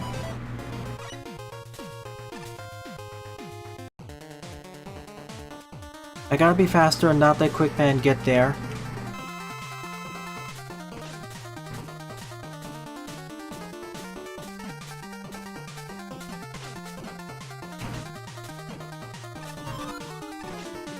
Do you see the problem? I have to keep Quickman running the other side, and the gravity doors come down not that quickly. I really, really wish I had double jumping for this. Get down. Thank you. Okay, where are you, Gravity Man? What? What's happening?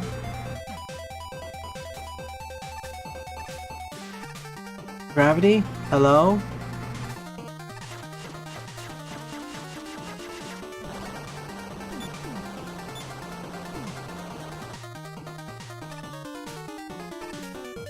Where are you?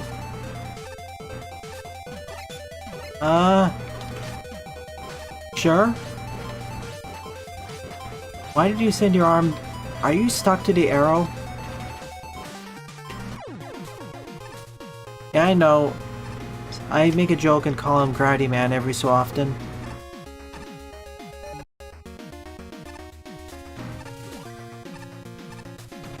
And my reward is boat.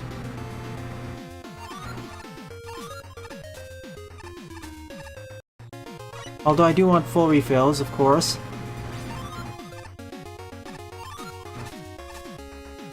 You are rewarded for exploring. I mean, it was to be expected by this point.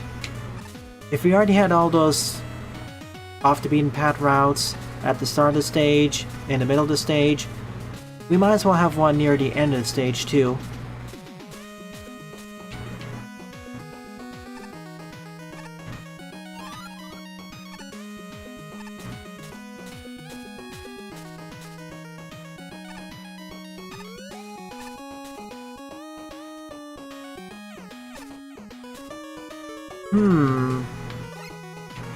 What an oddly empty room. Nope, nothing here.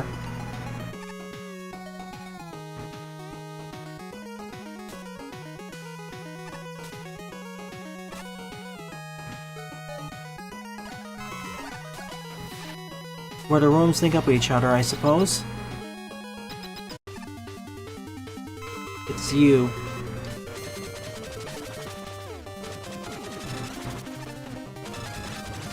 Hello, weakness.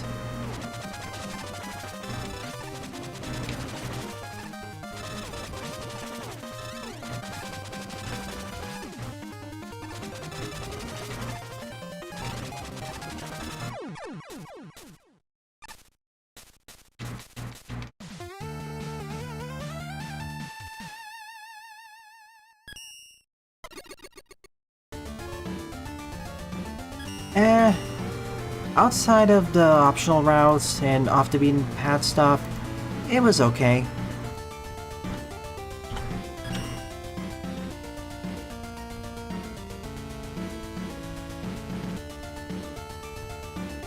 I already think I covered it earlier.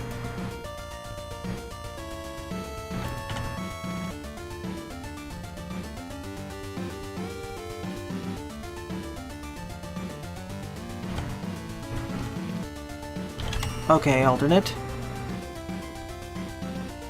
You're welcome, Pugo. Feel free to send your other levels later.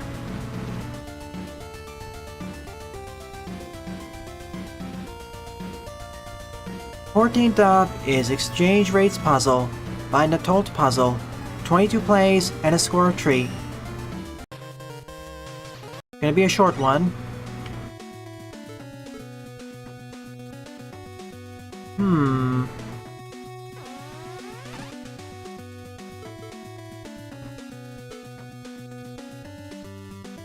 Examining the play area first.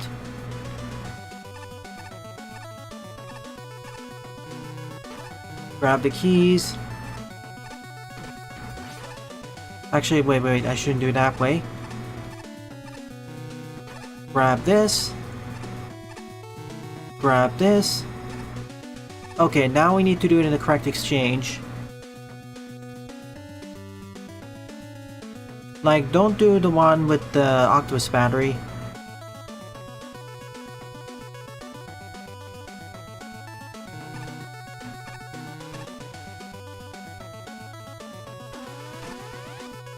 I need the quick boomerang and bomb. I also need that to lift me up. So I do need the 3 special weapons, as well as how many tanks? I need at least 2 tanks.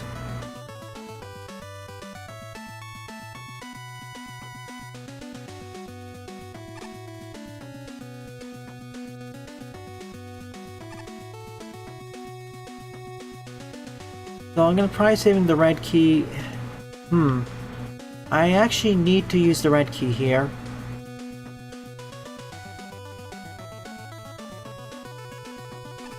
Okay, we're gonna use the red key immediately here, because there's nowhere else where I can use it properly. Now, where do I use the green key? I need to use the green key for the orange. If I use the green key, I'll get the orange key, which I can then get the blue key, which I can then get the bomb. But... and the thing is, there's no checkpoint here, so if I reset the stage, I lose the tanks.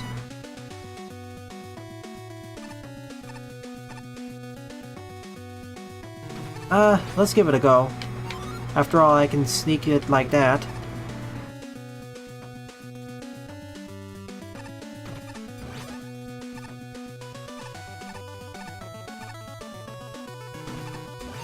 And now I got the buster. The issue though is, no tanks. Oh my... do you see the other problem? It goes out really slow. So yeah, I think I screwed up the puzzle here. I need to have both of those tanks.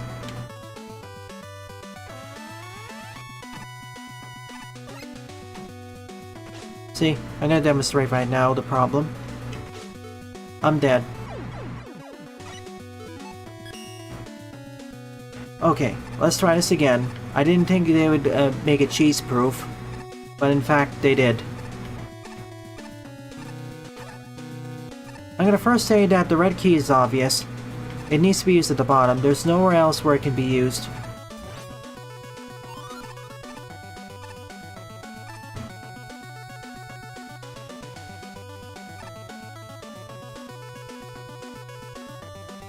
And I can't just smuggle it out.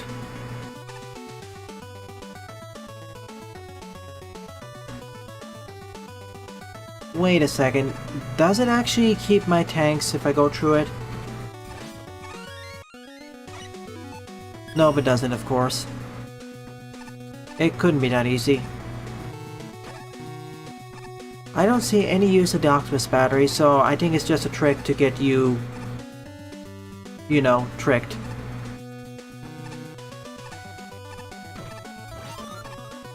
Does the stage loop around? No, it doesn't. See, the problem here is that I do need both of those things.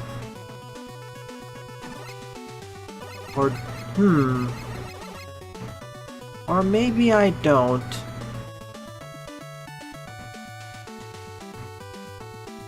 Can the bomb reach that?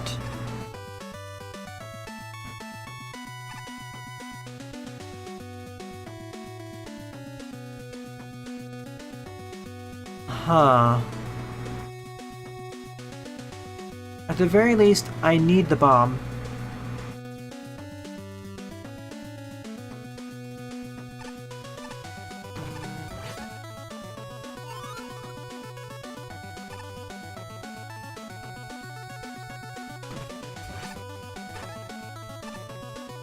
Can I use the bomb to reach?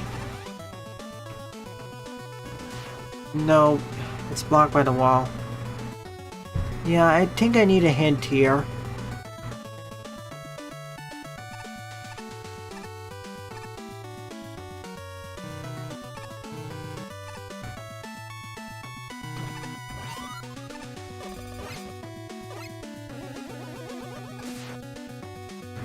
Like, how am I supposed to get this then?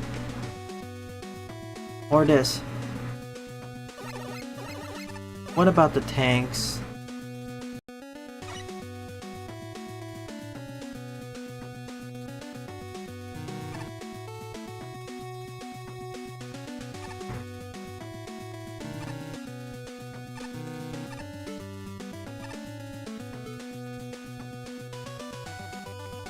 I checked, Jedok. There's no checkpoint in this stage, so if I reset, I lose the tanks.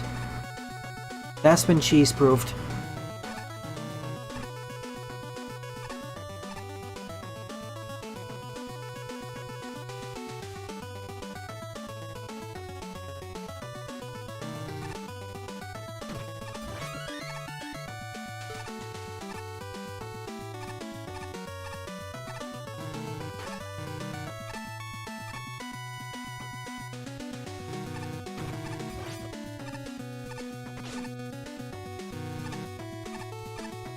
Is there a reason you can damage boost?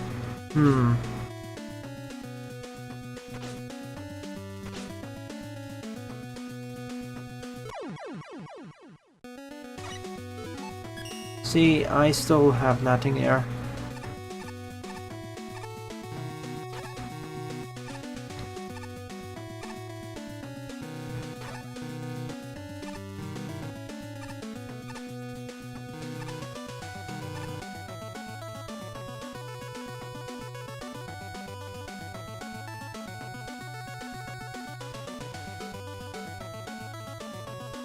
I know you can get weapon pickups maybe, but how would that help?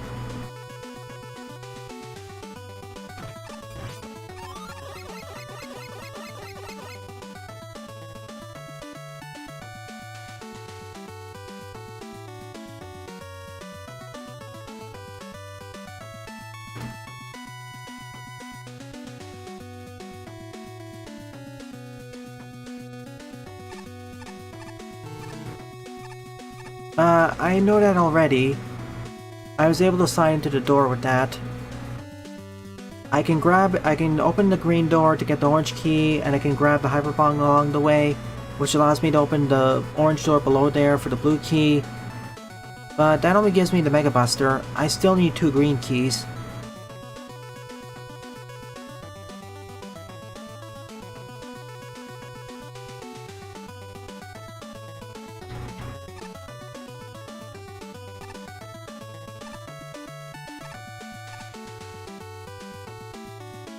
If I die, I lose the tanks.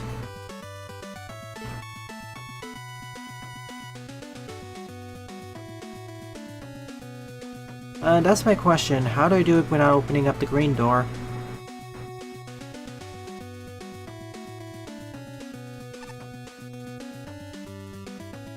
As a demonstration, let me take the bottom one.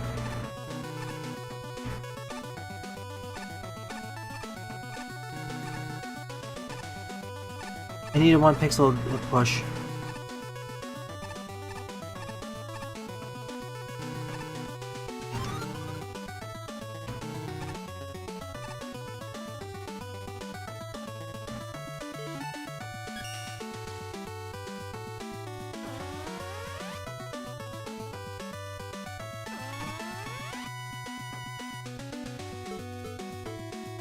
Wait, does quick reset do something different than dying and respawning normally? See?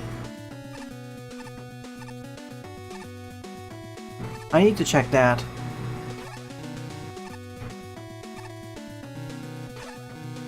So let's test it out.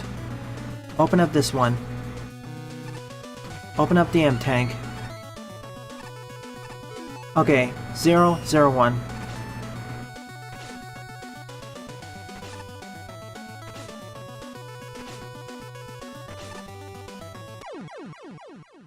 I'm gonna let it go true. What? 0, 0, 1. That shouldn't have... Okay, that's a game glitch. See, when you do Control plus R, it's supposed to cut down on the dead animation time. So it should act exactly the same as waiting it out, but in reality, it doesn't. That's a huge glitch. That explains all the issues that's been happening.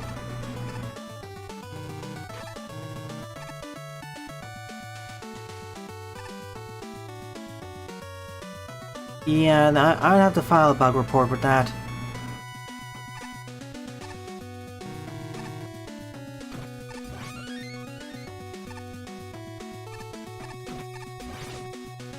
Remember, Control plus R is basically restart last checkpoint. And if you die, well, it should act the same.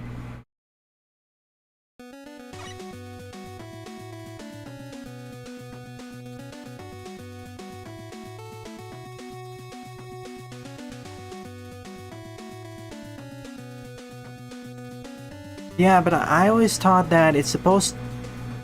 See, they're supposed to act consistent. If you die to an enemy at the start and you didn't hit any checkpoint, it should also count as a restart.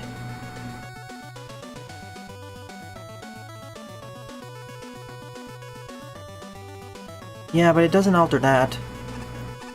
At least that's the way I understood it. The way I understood it is that if you die or respawn at the start of a stage and you haven't used any checkpoint, it will count always as a restart. But apparently that is not the case. So that resolves every single issue I have now.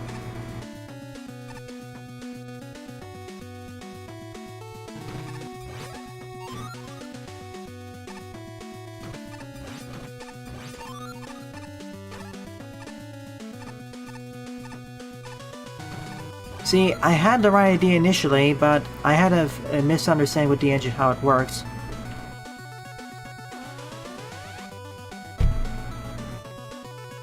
I want consistent behaviors. Right now, the issue is that if I let myself die and respawn, it counts as the tanks being still collected. But the way I want it to work is that if you die and you haven't hit any checkpoint, it should count as a full restart, meaning that it should reset all of your tanks. Or not. Just making it consistent between Control plus R after death versus not letting death persist, letting you die and not hitting any resets. Or, when I say Control plus R, it means restart a checkpoint. That's what I mean. Anyways, let's finish the stage.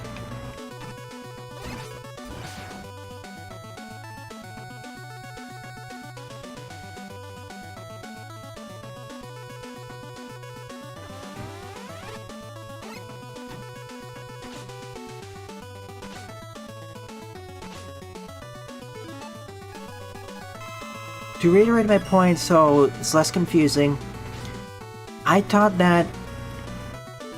initially thought that if you use Control plus R, aka restart a last checkpoint after you die to an enemy and you haven't hit any checkpoints,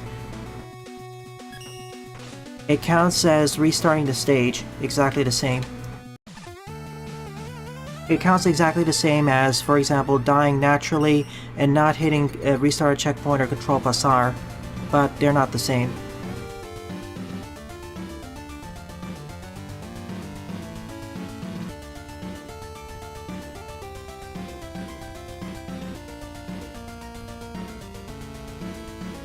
What I'm saying is that if you die to an enemy and you don't use that option, it should act exactly the same as restarting the stage.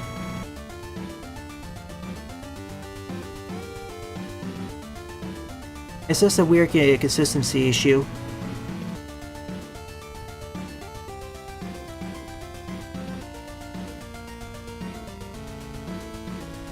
Anyways, good job, Natold. I like the puzzle.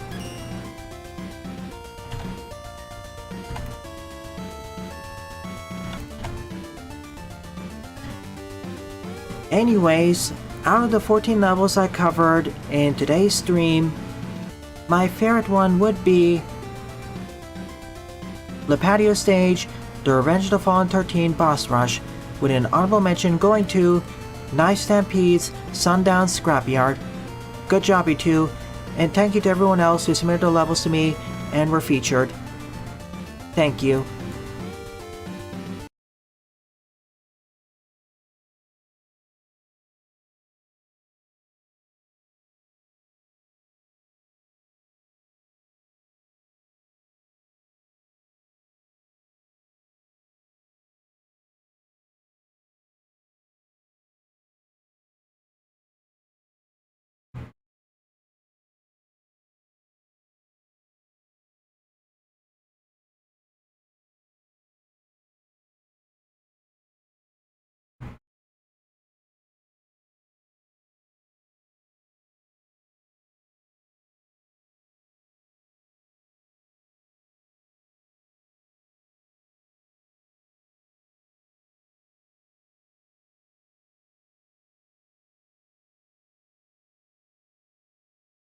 With all of that said and done, it is time for the art showcase.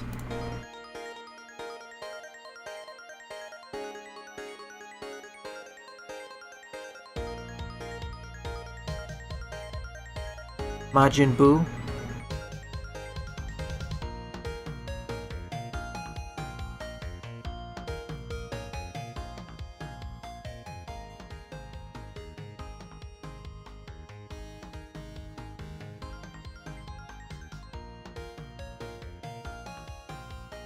Queen Mech? Well, I guess it's related.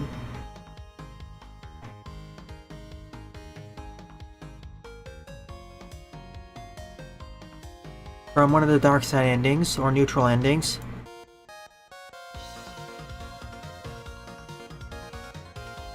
Hashtag Find Your Harmony. Hashtag Mental Health Awareness Month.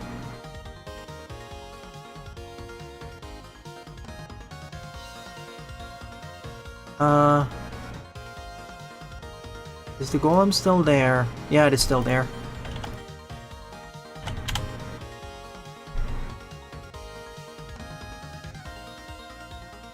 Cool.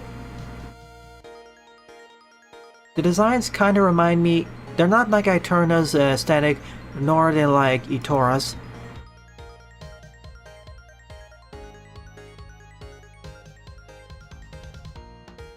"30 days left. Less than 30. Sarah. Emma Wellington.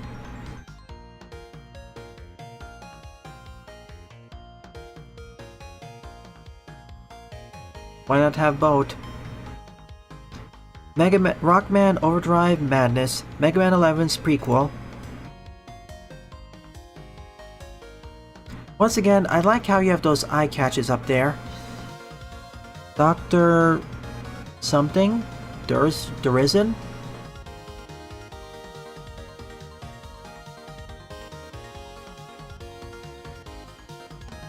Again, I iterate my point. Nice chibi art. Chibi-like. Oh, it's just like one of those relics or items from... What was the name of that game?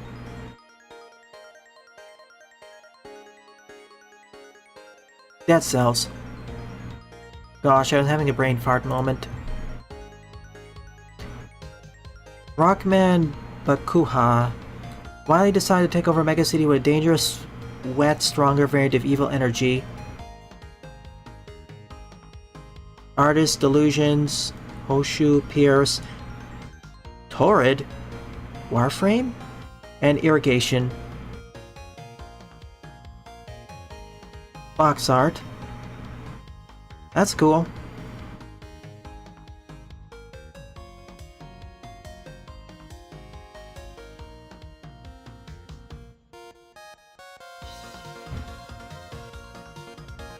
Poseidon.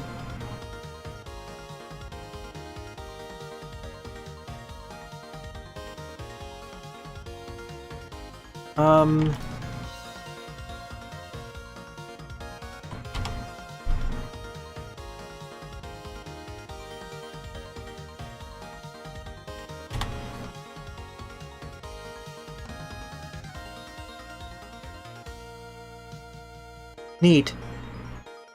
It reminds me of the smelter armor if it was more elaborate and covered more, and looked like convincing armor.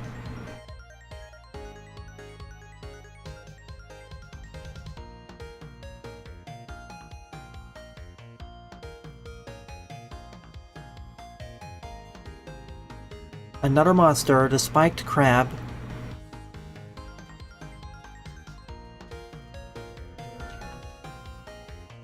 A small critter that wanders about the castle. In earlier years, these curious creatures were considered pests and therefore faced constant extermination. After being exposed to the corruption, they are now able to fend for themselves, revealing sharp spikes when closely approached. Oh goody, more corruption.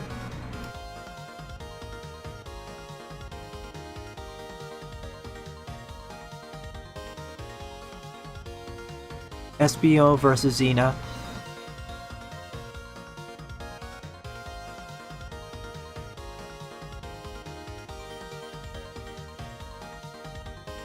It's the werehog with a mace.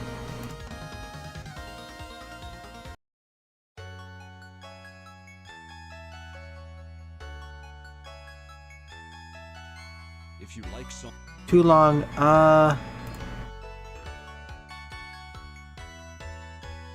But yeah, nice art.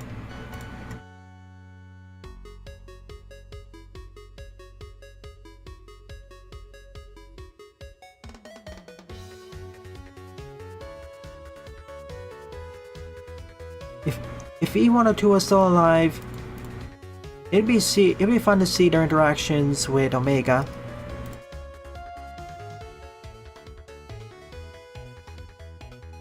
Neat, a mini Robo Shark. Roboloon. We'll talk about that later, Pixel Boy. I haven't really seen much of the trailers. This week has been kind of busy. Also, Thursdays suck.